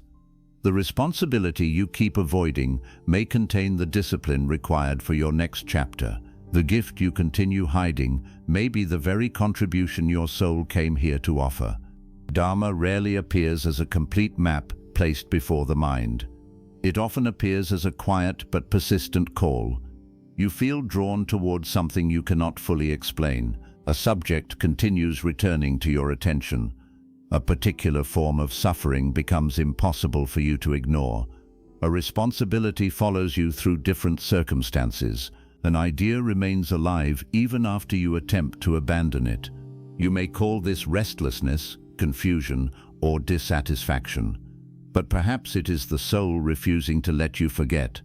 The mind wants certainty before taking the first step. It asks for guarantees, proof, approval, and visible results. The soul may provide none of these. It may offer only a direction that feels deeply true. This is why so many people spend their entire lives waiting. They wait for fear to disappear before acting courageously. They wait for confidence before beginning the work that would have created confidence. They wait for permission from people who do not understand the call. They wait until their circumstances perfectly match the image they created in their minds. Years pass, the doorway remains visible, but they never enter. Perhaps your soul chose this exact time because it believed you were finally ready to stop waiting. Ready does not mean fearless. It does not mean completely healed, endlessly disciplined, or certain of every outcome. It means conscious enough to recognize that another lifetime cannot be used as an excuse for ignoring this one. Vedic wisdom reminds us that human birth is precious because it gives consciousness the ability to examine itself. A human being can observe desire, question habit, redirect action, seek truth, practice discipline, and consciously choose a different response. You are not limited to repeating every impulse that rises within you. You can become aware of the pattern. You can interrupt it. You can transform karma into dharma through conscious action. This ability is extraordinary, yet many people use the gift of human life only to chase temporary comfort. They remain occupied with possessions, comparison, recognition, pleasure, and fear until the entire lifetime has passed. The soul receives a rare doorway, but the mind becomes distracted by the decorations surrounding it. Perhaps this is why you were born in an age of endless distraction. Not because distraction is your purpose, but because mastering attention may be one of the tests guarding the doorway to your purpose. Every day, countless voices compete to decide what you will think about, desire, fear, and pursue. Your attention is pulled toward arguments, images, opinions, and emergencies that may have nothing to do with your actual dharma. You may spend your strongest years reacting to the world while never asking what your soul came to create within it. This is one of the great dangers of the present age. A person can remain constantly occupied and still make no meaningful progress. They can consume endless information without gaining wisdom. They can communicate with hundreds of people while never speaking honestly with themselves. They can appear successful while feeling completely disconnected from their own path. The world does not need to imprison the body when it can control the attention. This is why reclaiming your attention may be one of the first sacred acts of your life. You must decide what deserves access to your mind. Not every voice deserves to shape your consciousness. Not every crisis requires your emotional energy. Not every opinion deserves a response. Not every desire deserves obedience. The more consciously you direct attention, the more clearly the doorway to Dharma becomes visible. Perhaps you already know what constantly steals you away from it. You feel the call to create, but you keep distracting yourself. You feel the need to heal, but you continue returning to the same wound because pain has become familiar. You feel a responsibility toward your family, work, spiritual life, or inner development, but you postpone it because immediate pleasure appears easier. This is how the doorway becomes hidden, not through one great failure, but through thousands of small acts of avoidance. A lifetime is not usually wasted in a single moment. It is wasted one postponed truth at a time. One day becomes 1 month, 1 month becomes 1 year. The person continues saying, "Soon I will begin," but soon is not a place on the path. It is often a word fear uses to protect itself from transformation. Perhaps your soul chose this exact time because you were finally meant to recognize that postponement is also a decision. When you refuse to choose your dharma, habit chooses for you. When you avoid the necessary conversation, silence shapes the relationship. When you refuse to develop your gift, fear determines what remains possible. When you do not examine your beliefs, society supplies beliefs on your behalf. Not choosing consciously does not leave life unchanged. It allows unconscious forces to choose. This is why awakening requires sacred urgency, not panic, not the desperate feeling that everything must be completed immediately. Sacred urgency means understanding that time is precious because opportunity changes. The body will not always possess the same energy. The people around you will not remain forever. The door available today may close as circumstances shift. The person who needs your apology may not always be present to receive it. The child watching your example will not remain a child. The parents you keep assuming will always be there are moving through time with you. The gift you continue delaying may become more difficult to develop if neglected for years. Impermanence is not meant to terrify you. It is meant to awaken sincerity. When you remember that every meeting is temporary, you become more careful with words. When you remember that the body changes, you become more respectful toward the energy available now. When you remember that no achievement can be carried beyond death, you begin questioning what deserves your entire life. This is one reason the soul may choose a particular time. It needs particular limitations. Without limitation, there would be no urgency. If every opportunity remained forever, the mind would postpone every meaningful action. The ending gives the moment value. A flower is precious partly because it does not bloom forever. A conversation becomes sacred because it cannot be repeated in exactly the same way. A lifetime matters because it has a beginning and an end. Your soul may have chosen this age because the limited window of this incarnation contains a unique chance to live its dharma.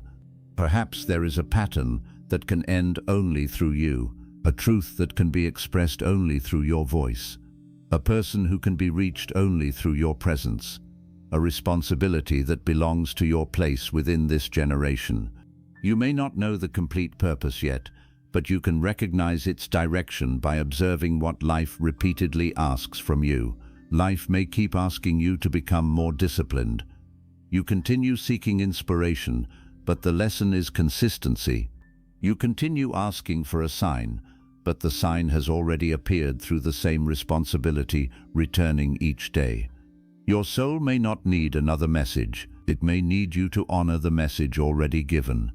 Perhaps you keep searching for a dramatic spiritual calling because the ordinary calling feels too simple. You want a mission that sounds sacred, yet dharma may currently look like caring for your family with greater patience. It may look like completing your work honestly. It may look like ending an unhealthy habit. It may look like learning a skill that will later allow you to serve. It may look like becoming emotionally responsible instead of blaming everyone around you. The ego is attracted to dramatic purpose because dramatic purpose makes the identity feel important. The soul is interested in truthful purpose, even when it appears ordinary. A person can meditate for hours and still treat their family harshly. They can speak beautifully about compassion and become cruel when contradicted. They can study sacred texts while refusing the responsibilities directly before them. Knowledge does not become dharma until it enters behavior. Perhaps this lifetime is the doorway through which your spiritual understanding must finally become lived truth. You may have gathered wisdom across years. You know what peace requires. You know which relationship is destroying your dignity. You know which habit is weakening your mind. You know which truth you continue refusing to speak. The problem may no longer be lack of knowledge. The problem may be the distance between knowing and living. Your soul may have chosen this exact time because that distance was ready to end. You are not here only to admire wisdom. You are here to embody it.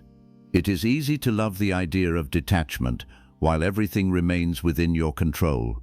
The lesson becomes real when something changes against your will. It is easy to praise forgiveness when no deep wound has been touched. The lesson becomes real when anger feels justified.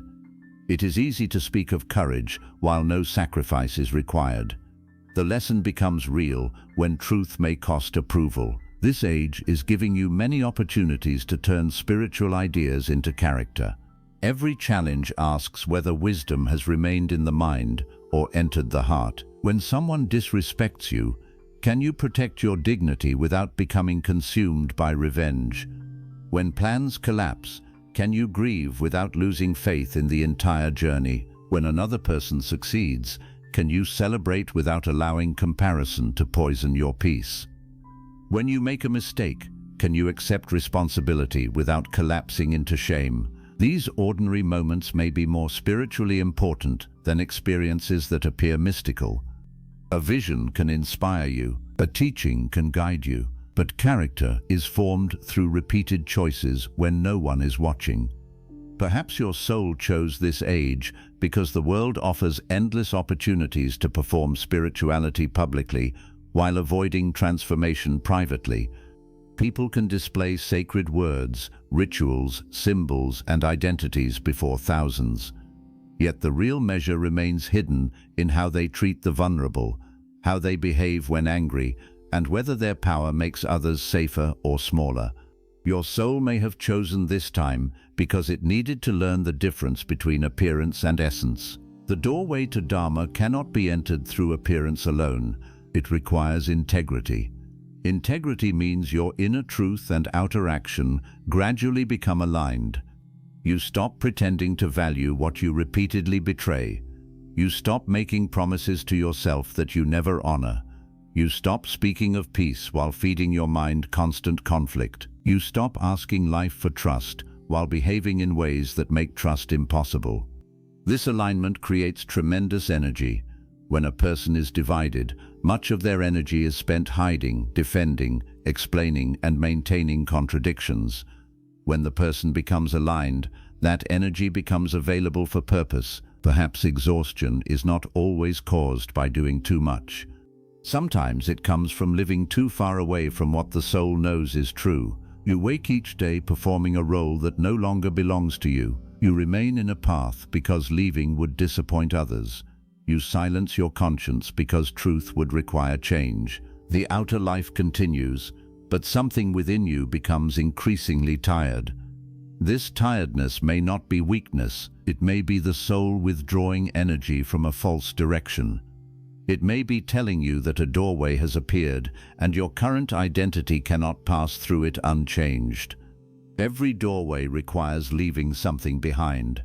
A new chapter may require releasing an old image of yourself. You cannot enter disciplined living while protecting every habit built around comfort. You cannot enter conscious relationship while keeping manipulation, fear, and control. You cannot enter authentic purpose while depending entirely upon public approval. You cannot enter peace while feeding resentment each day. The soul may be ready to move, but the ego remains loyal to what is familiar. This is why transformation feels painful, even when the new path is healthier. The prison is known, freedom is unknown. The mind often chooses familiar suffering over unfamiliar possibility. Perhaps your soul selected this lifetime because it was finally ready to walk through the unknown. The uncertainty before you may not be a sign that the path is wrong. It may be evidence that the path is new. Old patterns feel certain because you have repeated them many times. You know how the disappointment ends. You know the pain, the excuses, and the familiar emotional cycle. Dharma may feel uncertain because you have not lived it before. You do not yet know who you will become after setting the boundary, beginning the work, releasing the attachment, or speaking the truth. The mind calls this uncertainty dangerous. The soul may call it possibility. You do not need to leap blindly into every unknown situation. Discernment remains necessary, but you must also recognize when caution has become an elegant disguise for fear. You may continue asking for more clarity when the next step is already clear. The full road is hidden, but one action is visible. Begin the practice. End the harmful pattern. Make the apology. Learn the skill. Protect your attention. Offer the work. Take the responsibility seriously. You may not receive a revelation larger than the next honest step. Perhaps that is enough. Dharma often reveals itself through movement. A person waiting at the beginning of a road cannot see what becomes visible after the first turn. They demand the entire map before walking, but the landscape unfolds only to the one who moves. Your soul may have chosen this time because it did not need you to possess every answer. It needed you to become responsive. Responsiveness means listening to what the present moment requires instead of clinging to the identity you planned in the past. Perhaps you once believed your life would move in a particular direction. You built dreams around that image. Then circumstances changed and the path closed. You may still be standing before the closed door, asking why life betrayed you, but another doorway may already be open. You cannot see it clearly because your attention remains fixed upon what ended. Grief is natural. Some endings deserve time, but grief should not become permanent loyalty to a life that no longer exists. At some point, you must turn. Perhaps the purpose was never behind the closed door. Perhaps the closed door redirected you toward the exact path your soul chose this age to walk. Many people discover their deepest work after an ending. The career ends, and a hidden gift becomes necessary. A relationship collapses, and the person begins rebuilding a self they had abandoned. A loss awakens spiritual questions that comfort had kept silent.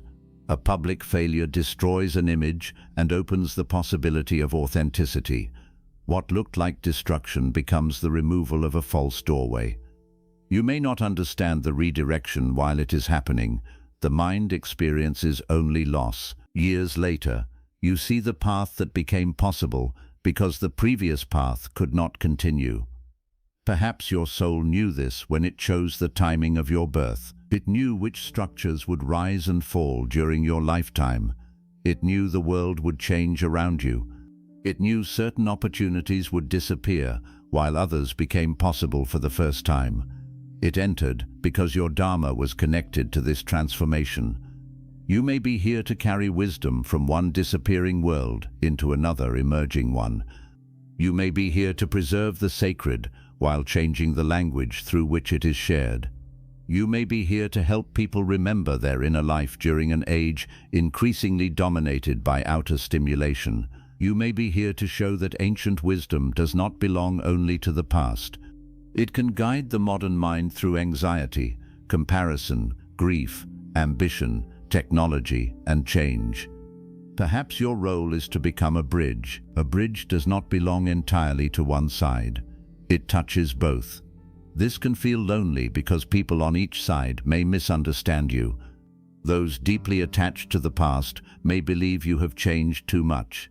Those fascinated by modernity may believe your reverence for ancient truth is unnecessary.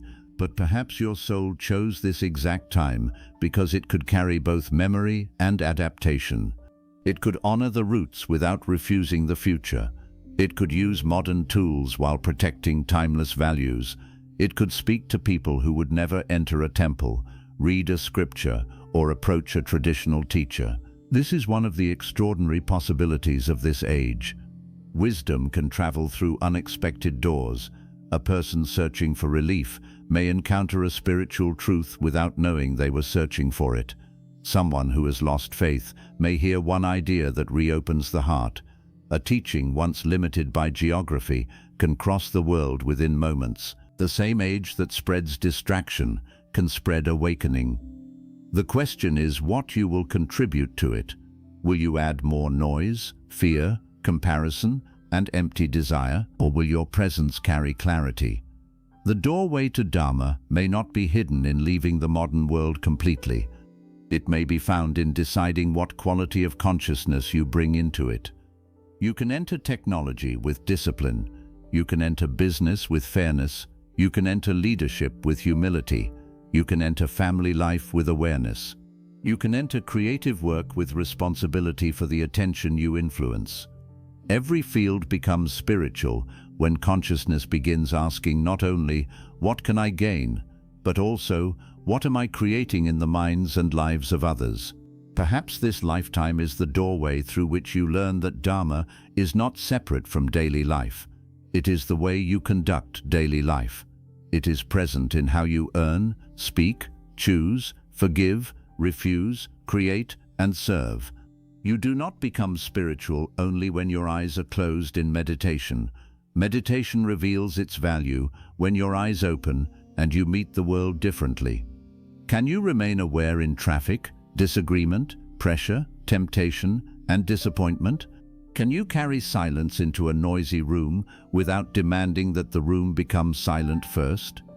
Can you protect your values when no one would discover the compromise? This is where Dharma becomes alive. You may have been born now because this age needs people whose spirituality can survive real life. Not spirituality that disappears when money is involved. Not compassion that ends when another person disagrees. Not humility that survives only while no one praises you. The world has heard enough beautiful language unsupported by action.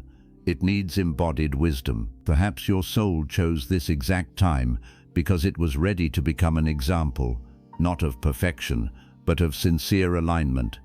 You may still fall into anger. You may still become distracted, afraid, or attached. Awakening does not mean never struggling again. It means the struggle no longer remains unconscious. You notice more quickly. You take responsibility. You return. This ability to return may be one of the greatest spiritual powers available to you. The ego says, "I failed, so the path is over." The soul says, "Become conscious and begin again." A person may lose many years to unconsciousness and still transform the direction of the remaining life. The past influences the present, but it does not remove the possibility of a new response. Karma is powerful, but awareness creates space within karma. You may not be able to erase every consequence of earlier actions, yet you can decide whether the same actions continue creating new consequences. Perhaps your soul chose this lifetime because it was ready to stop a repetition that had continued for too long. Maybe the pattern is anger. Maybe it is dependence upon approval. Maybe it is fear of abandonment, misuse of power, dishonesty, avoidance, or self-betrayal. The pattern has entered different forms, but its movement remains familiar. Now consciousness has reached a moment when it can see the pattern clearly. Seeing creates responsibility. You can no longer claim that the behavior is simply who you are. It is a pattern moving through you. What moves through you does not have to rule you forever.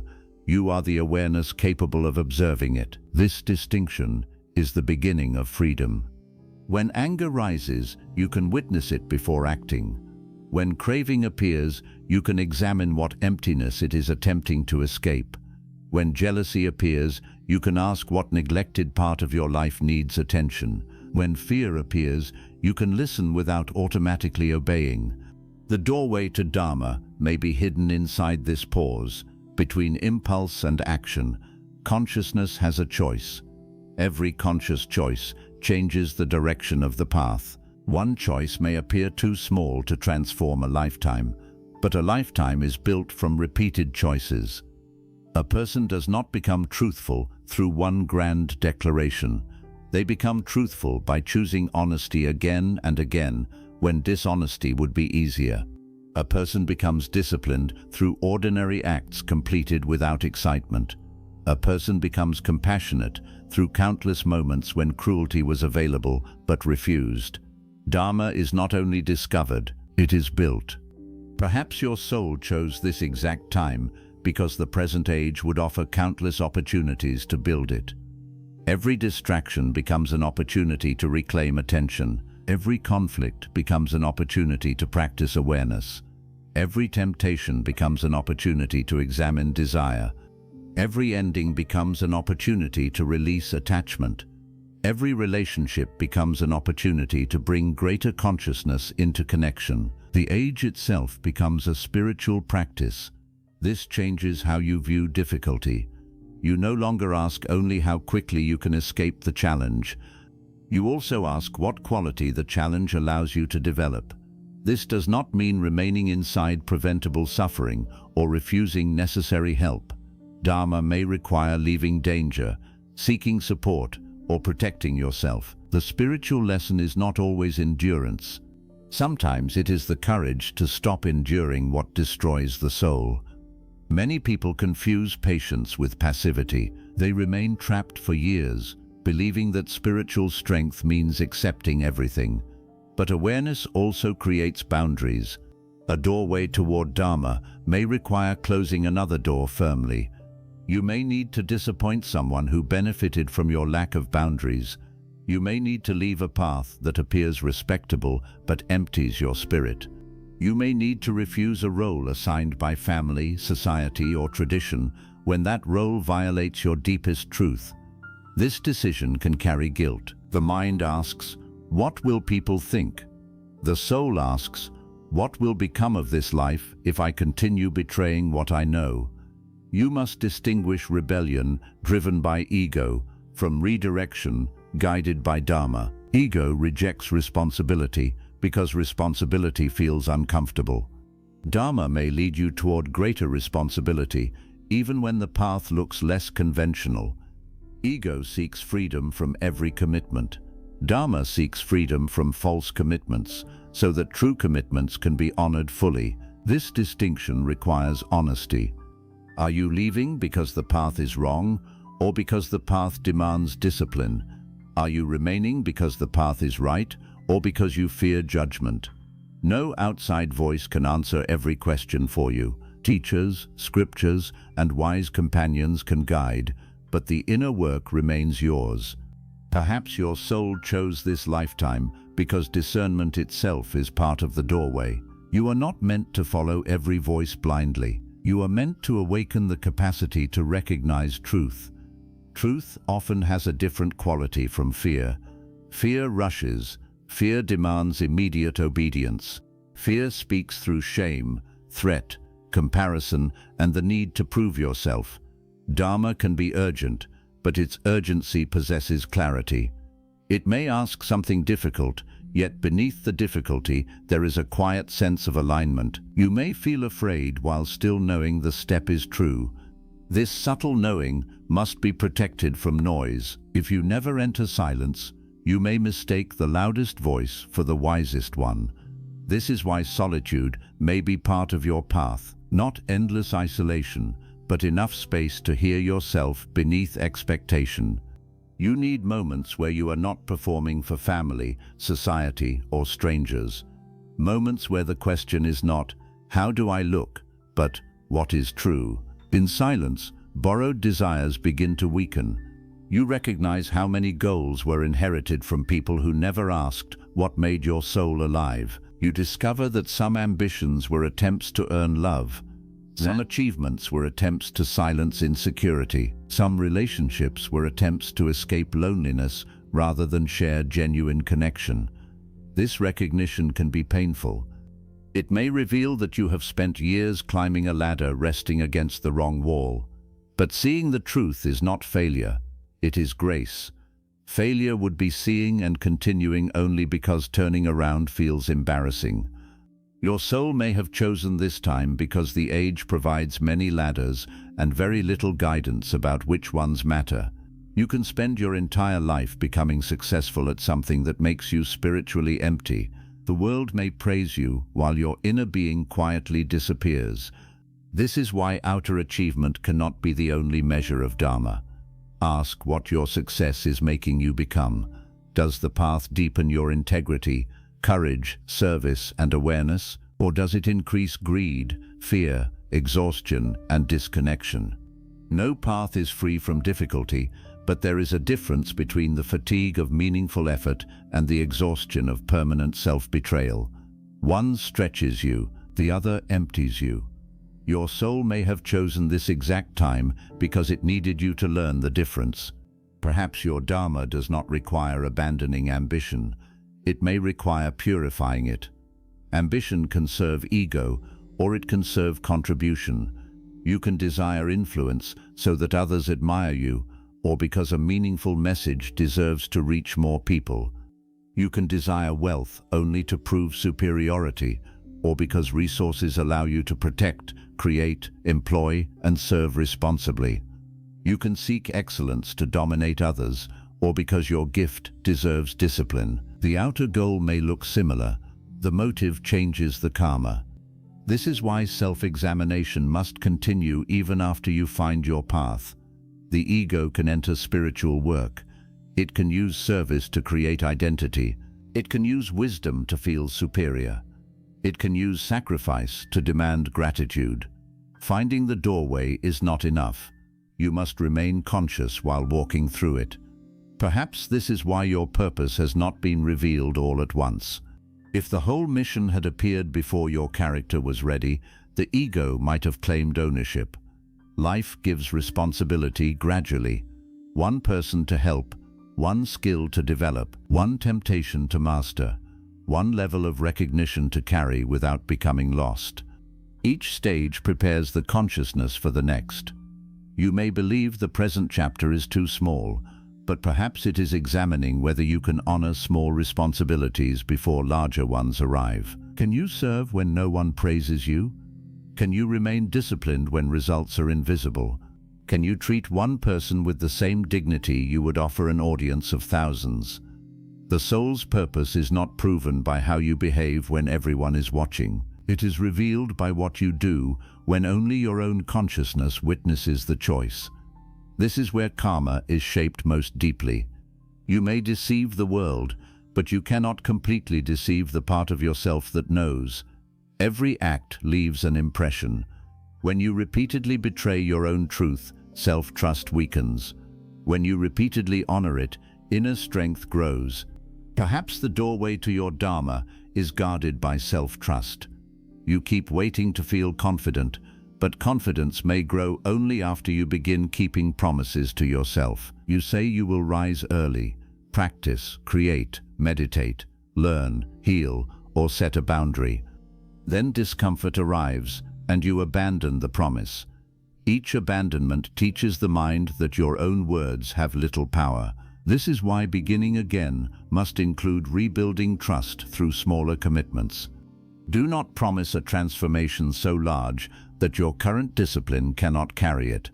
Choose one action that can be honored consistently. Let your consciousness experience the truth that your decision matters.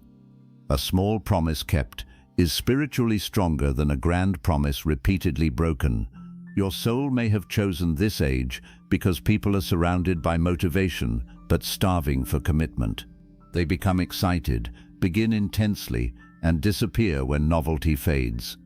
Dharma requires endurance beyond excitement. The sacred path is often repetitive. You return to the practice. You return to the work. You return to awareness. You return after distraction, failure, grief, and doubt. This returning shapes the person capable of carrying purpose. Perhaps you have been judging yourself because your journey contains too many restarts, but the fact that you keep returning may reveal something powerful. A part of you refuses to forget. Even after months of distraction, the call reappears. Even after disappointment, something still believes another way is possible. This persistent return may be the soul standing at the doorway, waiting patiently for the mind to stop running. Do not confuse delay with disqualification. You may be late according to the timeline you imagined, but you are not beyond transformation while consciousness remains alive. Some souls awaken early, others awaken after decades of repetition. The sacred question is not only when you awaken, it is what you do once you see.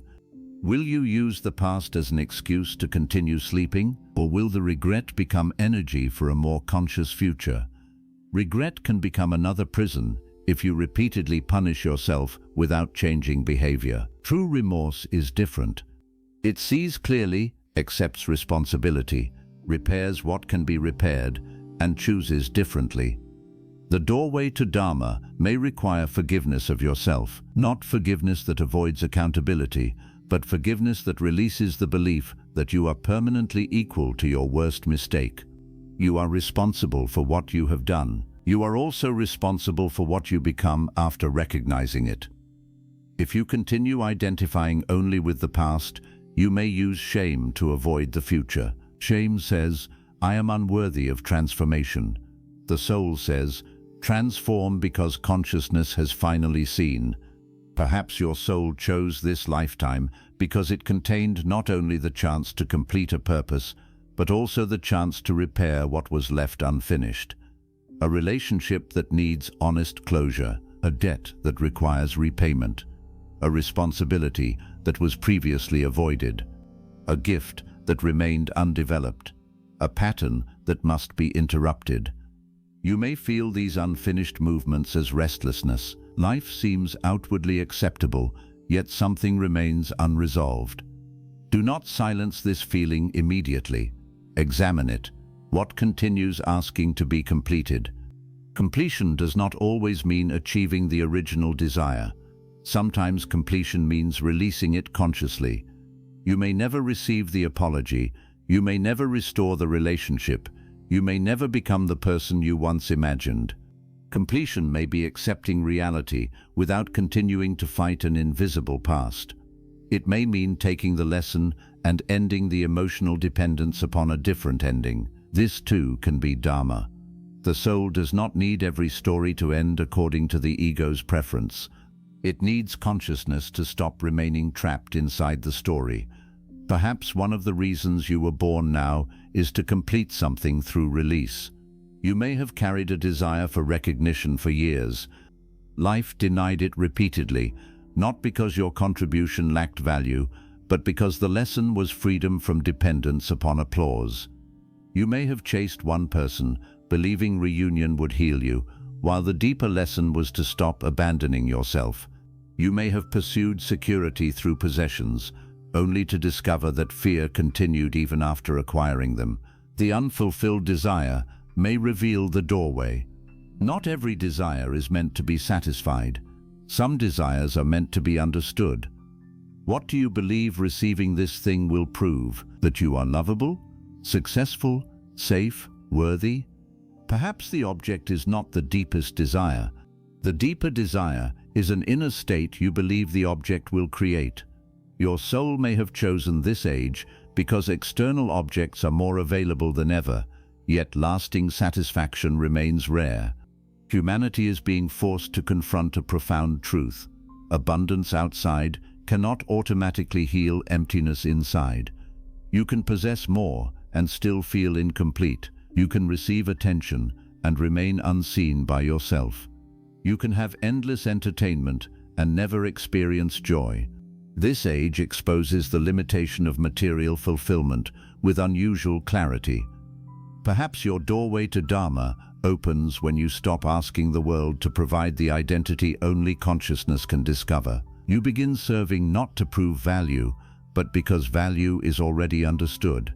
You begin loving not to escape yourself, but because you are no longer demanding that another person complete you. You begin creating not merely for applause, but because the work itself feels truthful. This shift purifies action. When action is no longer desperate for identity, it becomes more powerful. You can receive praise without becoming addicted. You can face criticism without collapsing. You can succeed without believing success makes you superior. You can fail without believing failure removes your worth. This inner freedom allows dharma to be lived more cleanly. Perhaps your soul selected this exact time because the world's obsession with identity, image and attention would force you to discover a center deeper than all three. You are not your profile. You are not the role others assign to you. You are not the worst judgment someone made about you. You are not even the image you have carefully constructed in your own mind. You are the consciousness capable of observing all these changing identities. Roles matter. Responsibilities matter. Personality and history influence the journey, but none of them contains the whole of the self. When you forget this, every change feels like destruction. When you remember it, you can move through roles without becoming imprisoned by them. Perhaps this lifetime is the doorway through which you remember who is actually living the life, not the ego desperate to defend its image, not the wounded identity seeking endless proof, but the witnessing consciousness capable of choosing truth. This remembrance changes the meaning of success. Success becomes less about possessing more and more about becoming aligned. Did you become more truthful, more courageous, more capable of love without possession, more responsible for the effects of your actions, more aware of the sacredness of life? These questions may matter more at the end than whether the world considered you important. Death has a way of exposing false measures. Titles remain behind. Possessions change hands. Public attention moves toward someone else. The body itself returns to nature. What remains meaningful is the consciousness shaped through the life and the consequences created through action. This is why remembering death can clarify dharma, not as a dark obsession, but as a spiritual mirror. Imagine standing near the end of this incarnation and looking back. Which regret would be heavier, that you failed while sincerely following the call, or that you never began because you feared failure? That some people misunderstood your truth, or that you abandoned the truth to remain understood? That you released a false path, or that you spent the entire lifetime walking it because turning around felt embarrassing? The end of life removes many illusions that appear powerful in the middle. The opinions that controlled you may seem small. The possessions that consumed your energy may appear temporary. The love you withheld may become painfully clear. The work you postponed may remain unfinished. Perhaps your soul chose this time because it knew the doorway would require remembering the end before the end arrived. This remembrance can awaken courage. You stop treating every fear as a command. You realize that rejection is survivable. Embarrassment passes, criticism changes, but the opportunity to live truthfully is limited. You become willing to disappoint the image others created for you so that you do not betray the deeper responsibility of your life. This does not justify selfishness. Dharma includes responsibility toward others. But responsibility is not the same as permanent self-abandonment. You can care for people without allowing their fear to write your entire destiny. You can honor family without repeating every unconscious pattern. You can love deeply without surrendering the truth required for your growth. The doorway may ask you to carry both compassion and courage. Compassion without courage becomes avoidance. Courage without compassion becomes cruelty. The mature soul must learn both. Speak truth, but do not use truth as a weapon. Set boundaries, but do not enjoy punishing. Leave what must be left, but do not rewrite every person as an enemy simply to make leaving easier. This balance is difficult. Perhaps it is one reason your soul chose this exact time. The age encourages extremes. It rewards outrage, certainty, public judgment, and immediate reaction. Nuance receives less attention than conflict. Your dharma may require resisting this pressure. You may need to become someone who can hold truth without hatred, someone who can recognize wrongdoing without denying the humanity of the wrongdoer, someone who can remain firm without becoming spiritually hardened.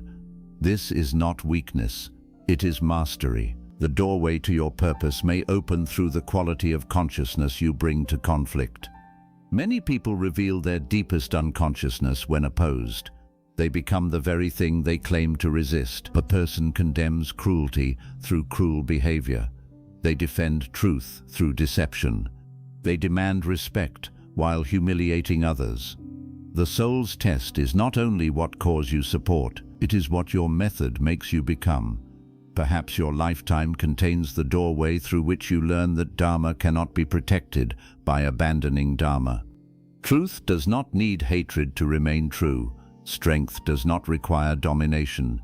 Justice does not require enjoying suffering. You may be called to act firmly, but the inner motive matters. Are you protecting life or feeding ego? Are you speaking because silence would cause harm, or because anger wants an audience? Are you correcting another person to help or to feel superior? These questions purify action. They may also reveal why certain conflicts repeatedly enter your life. The conflict is not only about the outer issue, it is revealing the quality of consciousness through which you respond. Perhaps your soul chose this time because it was ready for this refinement. A rough gift may have existed before, but this age would polish it. Courage would be refined into wise courage, compassion into discerning compassion, ambition into service, strength into protection, knowledge into humility. The pressure is not always meant to destroy the gift. Sometimes it gives the gift its final form. A sword is shaped through fire and striking. A diamond is formed under pressure. The metaphor is familiar because it reflects something true. Capacity often emerges through conditions the ego would never voluntarily choose. Yet remember, pressure alone does not create wisdom. Pressure can also create bitterness. The result depends upon consciousness. Two people experience loss. One becomes closed and cruel. The other becomes more compassionate. The event does not automatically determine the transformation. The response does. This is where your freedom lives. You may not control every condition of this age, but you influence what those conditions awaken within you. Will the noise make you more distracted or more devoted to silence? Will division make you more hateful or more committed to seeing humanity clearly? Will uncertainty make you surrender to fear or develop trust beyond control? Will material excess increase craving or reveal the beauty of simplicity? Your soul may have chosen this exact time because every darkness of the age carries a corresponding doorway toward light. The doorway is not elsewhere. It is hidden inside the way you respond. Perhaps this is the final secret. You were not born now only because a future mission was waiting. You were born now because this very age is the instrument through which your consciousness can awaken. The age of distraction teaches attention. The age of comparison teaches inner worth. The age of speed teaches patience. The age of performance teaches authenticity. The age of division teaches compassion. The age of uncertainty teaches trust. The age of spiritual forgetfulness teaches remembrance. What appears to oppose your soul may be revealing its dharma. The world displays the wound. Your life is asked to embody the medicine. Perhaps you are deeply affected by loneliness because you came to create genuine connection. Perhaps deception disturbs you because truth is part of your responsibility. Perhaps you cannot tolerate cruelty because protection belongs to your nature. Perhaps spiritual emptiness troubles you because remembrance is part of what you came to carry. The problem that breaks your heart may point toward the doorway. Do not ask only, "Why does this world disturb me?" Ask, "What response is this disturbance calling from me?" Pain without direction becomes despair. Pain connected to dharma becomes responsibility. You may not solve the entire problem. You are not required to. A person who sees a vast darkness may become paralyzed because they cannot light the whole world. But dharma rarely asks for the whole world at once. It asks for the lamp within reach, the person before you, the work in your hands, the pattern inside your family, the decision available today. Your part may be small in scale but enormous in consequence. You cannot see every life affected by one conscious choice. The child raised differently may raise another child differently. The person you encourage may later encourage hundreds. The truth you preserve may be carried by someone after you are gone. Dharma travels through chains the ego cannot measure. Perhaps your soul chose this exact time because it was willing to begin something it would not live long enough to complete. A great tree may grow from a seed planted by someone who never rests beneath its shade. This does not make the planting meaningless. It makes it selfless. Your contribution may belong partly to a future you will not witness. You may begin healing a generational wound whose complete transformation occurs after your lifetime. You may preserve wisdom for people not yet born. You may create a work that finds its true audience years later. You may live in a way that quietly changes what becomes normal for those who follow. This is sacred because it frees purpose from immediate reward. You act because the action is truthful, not because the result is guaranteed. Perhaps your soul chose this age to learn faithfulness without certainty. Can you plant when you may never see the harvest? Can you speak truth when the crowd prefers illusion? Can you remain compassionate when cruelty appears more powerful? Can you continue the work when recognition is absent? This is spiritual courage. The ego needs applause to continue. Dharma continues because the act itself is aligned. This does not mean feedback and results are irrelevant. Wisdom learns, adjusts, and becomes more effective. But your deepest commitment cannot depend entirely upon being immediately rewarded. Some truths take time to enter the world. Some people are not ready when the message first arrives. Some contributions appear invisible because their effects are occurring inside consciousness rather than public numbers. You may never know how close someone was to giving up before hearing your words.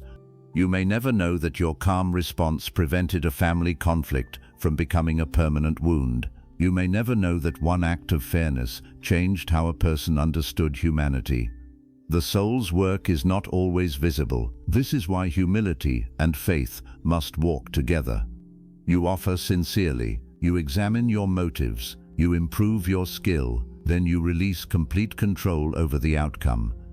Perhaps the doorway to Dharma cannot be crossed while carrying the need to control everything. Control feels safe because it promises protection from disappointment, but it also prevents surrender to possibilities the mind could not predict.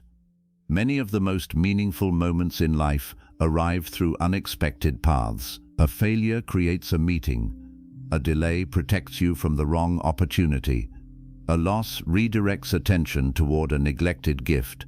A person you never planned to meet becomes central to your journey. Control would have chosen a smaller design because it could imagine only what was already known. The soul may have chosen this age because uncertainty would teach cooperation with life rather than domination over it. You still plan.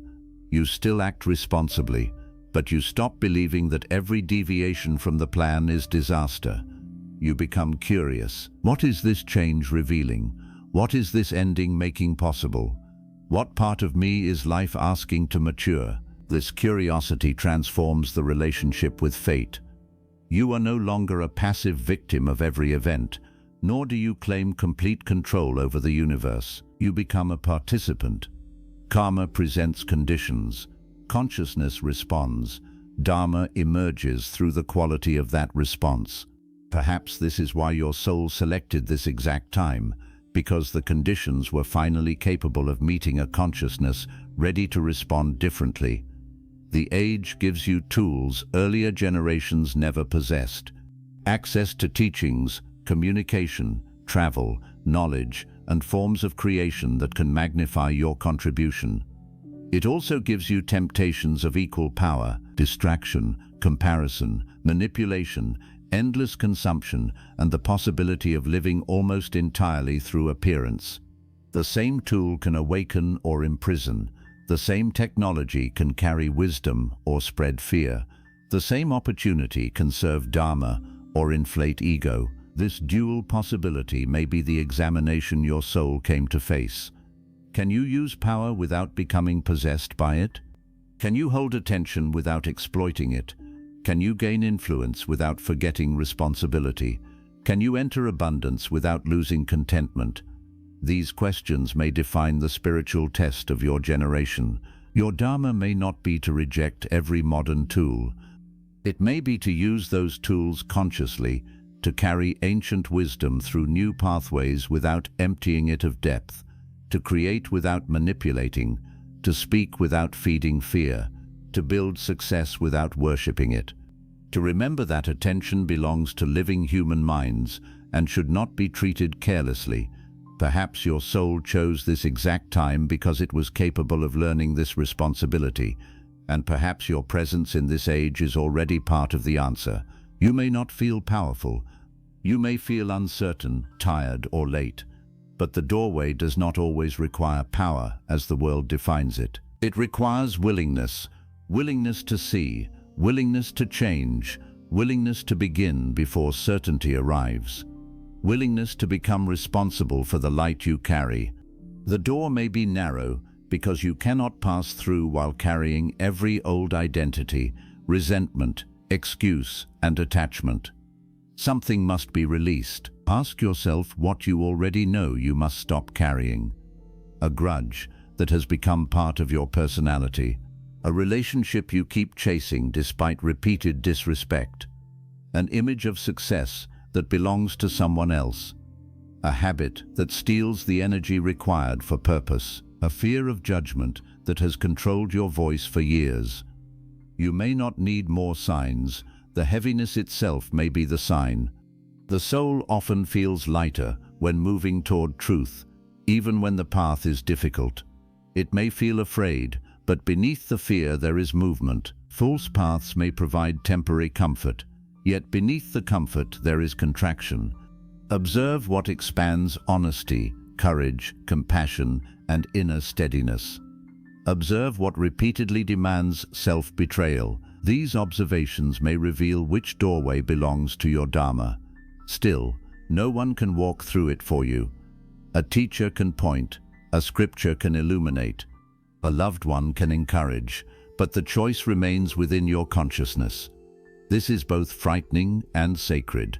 Your life is not entirely predetermined. The conditions may have karmic roots, but your response participates in creating what comes next. You are not merely reading a finished story, you are writing within it. Each choice becomes a sentence. Each habit becomes a chapter. Each act of awareness changes the direction of the narrative. Perhaps your soul chose this exact time because this lifetime offered the possibility of a different ending. A cycle could stop. A gift could be offered. A truth could be lived. A consciousness could awaken enough to move closer to freedom. Do not reduce this life to survival alone. Yes, survival matters. Responsibilities are real. The body needs food, safety, rest and care. But beneath these necessities, another question continues quietly. Who are you becoming while you survive? Are the struggles making you more conscious or merely more defended? Are you building a life that serves the soul or only one that protects the ego from discomfort? The doorway to Dharma does not require rejecting worldly life. It asks you to live worldly life without forgetting why it is temporary. Earn, build, love, create and participate fully. But remember that these forms are vehicles. Do not confuse the vehicle with the destination. Wealth can support Dharma, but wealth itself cannot awaken consciousness. Relationship can become sacred, but another person cannot complete the spiritual work that belongs to you. Knowledge can guide, but memorized truth is not the same as realized truth. Every outer form must eventually lead inward. Perhaps your soul chose this age because outward possibilities would become so numerous that remembering the inward destination would require great awareness. You can spend decades choosing between countless paths without ever asking which path leads toward greater truth. The world offers more options than ever, yet many people feel directionless because direction cannot be created by options alone. Direction comes from values. What are you unwilling to betray? What form of service makes suffering feel meaningful? What qualities do you want your life to embody, even when no one notices? These answers become a compass. Without a compass, freedom becomes confusion. With a compass, even uncertainty becomes navigable. Your soul may have chosen this exact time because the age would force you to build an inner compass rather than depend completely upon inherited instructions. Many old structures are weakening. Some deserve to weaken because they protected fear, injustice, or unconsciousness. Others carried wisdom that should not be lost. You cannot follow blindly. You must discern. This is difficult, but it also creates the possibility of conscious faith. A belief inherited without examination can remain shallow. A truth questioned, tested, and rediscovered becomes part of living consciousness. Perhaps your soul came now because it needed to move from borrowed spirituality to realized understanding. Not simply repeating what others said, not rejecting everything because some people misused it, but entering deeply enough to distinguish the eternal truth from the human distortion surrounding it. This may be one of the great dharmic responsibilities of your generation, to recover wisdom without recreating fear, to honor the sacred without surrendering discernment, to remain open without becoming rootless, to question without turning cynicism into an identity. Your soul may have chosen this time because it could help carry truth through this difficult transition. You may not do it through public teaching. You may do it through your home, your work, your conversations, and the way you embody values in ordinary life. A child may learn spirituality through the safety of your presence before understanding any sacred text. A colleague may understand integrity by watching what you refuse to do. A friend may learn compassion because you listened without judgment. The doorway to Dharma may be hidden within the life you already have. You do not need to become someone else before beginning. You need to bring greater consciousness into what is already before you. This is both simple and demanding. Simple because the next opportunity is near. Demanding because there is no longer a distant future to blame. The family is before you now. The habit is present now. The gift is waiting now. The truth is known now. Your soul did not choose yesterday. It did not choose an imagined tomorrow. It entered this moment, and perhaps this is the final reason it selected this exact time to be born, because now is the only doorway through which Dharma can ever be lived. Not when fear disappears, not when everyone approves, not when the world becomes less confusing. Now, while the world is changing, now, while you are still healing, now, while the path remains incomplete. Now, with the strength you already possess, and the strength action will develop. The age does not need your perfect future self. It needs the consciousness you are willing to awaken today. Perhaps your soul crossed countless possibilities to arrive within this lifetime. It entered this family, generation, body and world because something could happen here that could not happen elsewhere. A cycle could end, a service could begin, a gift could become useful, a karmic pattern could transform into dharma. But birth alone does not guarantee completion. It creates the opportunity. You must decide whether the opportunity becomes a lived destiny or an unopened door. Look at your life carefully. Notice what keeps returning. Notice what pain you are being asked to transform. Notice what truth brings peace even when it demands courage. Notice what responsibility makes you afraid but also makes you feel more alive. These may be the signs of the doorway. You do not need the entire future to become visible.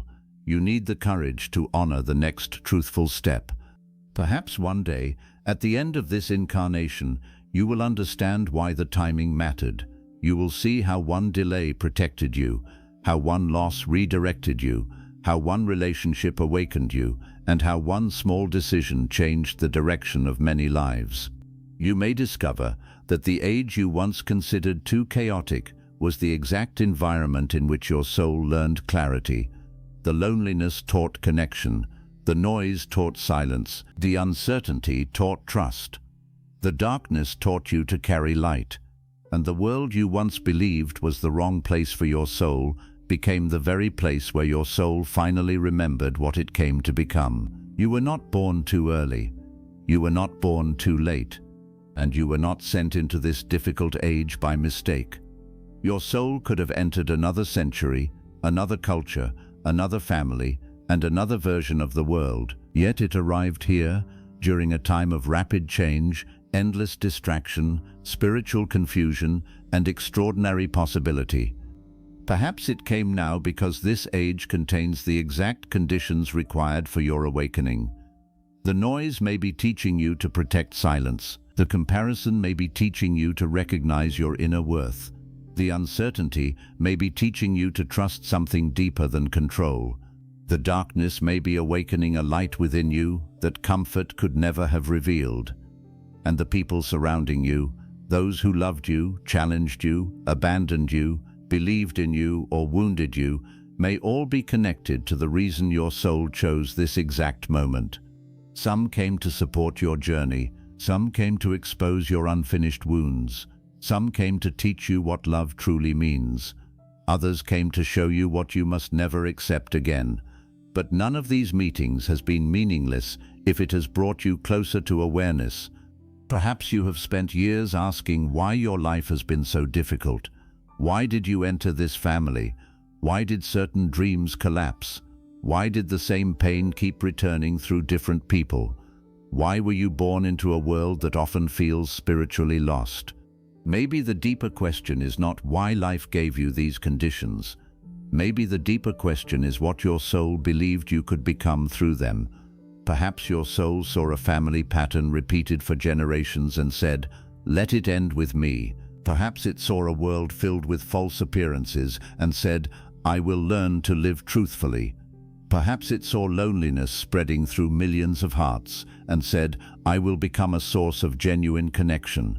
Perhaps it saw an age drowning in noise and said, "I will remember the sacred silence within." You may not remember making such a choice, but something inside you may recognize its truth. It is the part of you that refuses to feel satisfied by a meaningless life.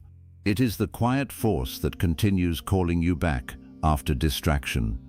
It is the discomfort you feel whenever you betray what you know is right. It is the strange longing that tells you there must be more to your existence than earning, consuming, comparing, and eventually disappearing. That longing is not weakness. It may be remembrance. A part of your soul may be remembering that you did not come here merely to survive this age. You came to participate consciously within it. You came to end something, to begin something, to heal something, to preserve something, to offer something that could come only through your particular life. Perhaps the world does not need you to become famous. Perhaps it needs you to become truthful. Perhaps it does not need another person demanding attention. Perhaps it needs one person who can truly pay attention. Perhaps it does not need you to solve every problem. Perhaps it needs you to prevent one problem from continuing through your behavior. Do not underestimate the power of that responsibility. A wound that stops with you does not reach the next generation. A truth spoken through you may free someone who has lived silently for years. A child treated with dignity may grow into an adult who no longer spreads fear. A person you encourage today may one day carry hope into hundreds of other lives. You may never see the complete result, but the soul's work is not measured only by what the eyes can witness. Some seeds are planted for a future the planter will never see. Some lights guide travelers whose names the lamp will never know. Your purpose may already be moving through the smallest moments of your life. It may be present when you choose patience instead of repeating anger, when you protect your dignity instead of begging to be chosen, when you speak honestly instead of preserving a false peace, when you refuse to make another person suffer for wounds they did not create. These choices may look ordinary, but they change the direction of karma. This is how a soul fulfills its reason for entering a particular time, not only through one dramatic achievement, but through countless conscious decisions that slowly transform what would otherwise have been repeated. Your birth opened the doorway, but you must still walk through it. Do not continue waiting for a perfect future in which fear disappears, everyone understands you, and life finally becomes easy. That future may never come. The soul did not choose perfect conditions. It chose these conditions. It chose the unfinished version of you, the struggling version, the questioning version, the version that does not yet know every answer, but is finally willing to stop living unconsciously. You do not need to understand your entire destiny tonight. You only need to recognize the next truthful step. Perhaps that step is ending a destructive habit. Perhaps it is forgiving without reopening a harmful door. Perhaps it is developing the gift you keep postponing. Perhaps it is returning to spiritual practice after years of distraction. Perhaps it is speaking words that fear has kept trapped inside you.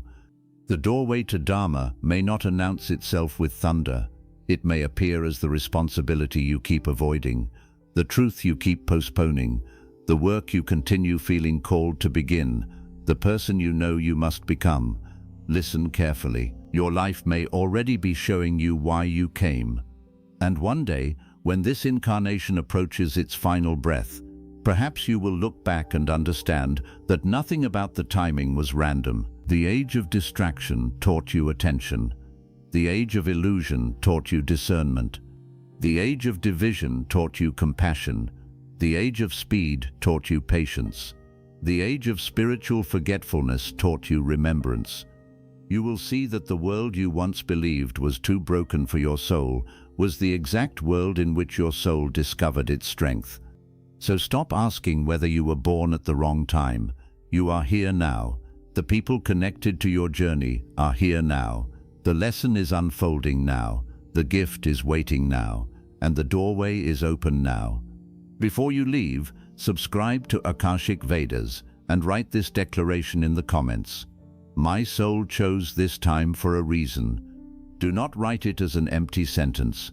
Write it as a promise that you will stop treating your life as an accident. Share this message with someone who feels lost in this generation, because they may need to remember that their birth was not meaningless either. Your soul did not come to wait for the darkness to disappear. It came to discover what kind of light could awaken within it. And perhaps this exact moment, the moment in which you finally begin listening, is the reason it chose to be born now.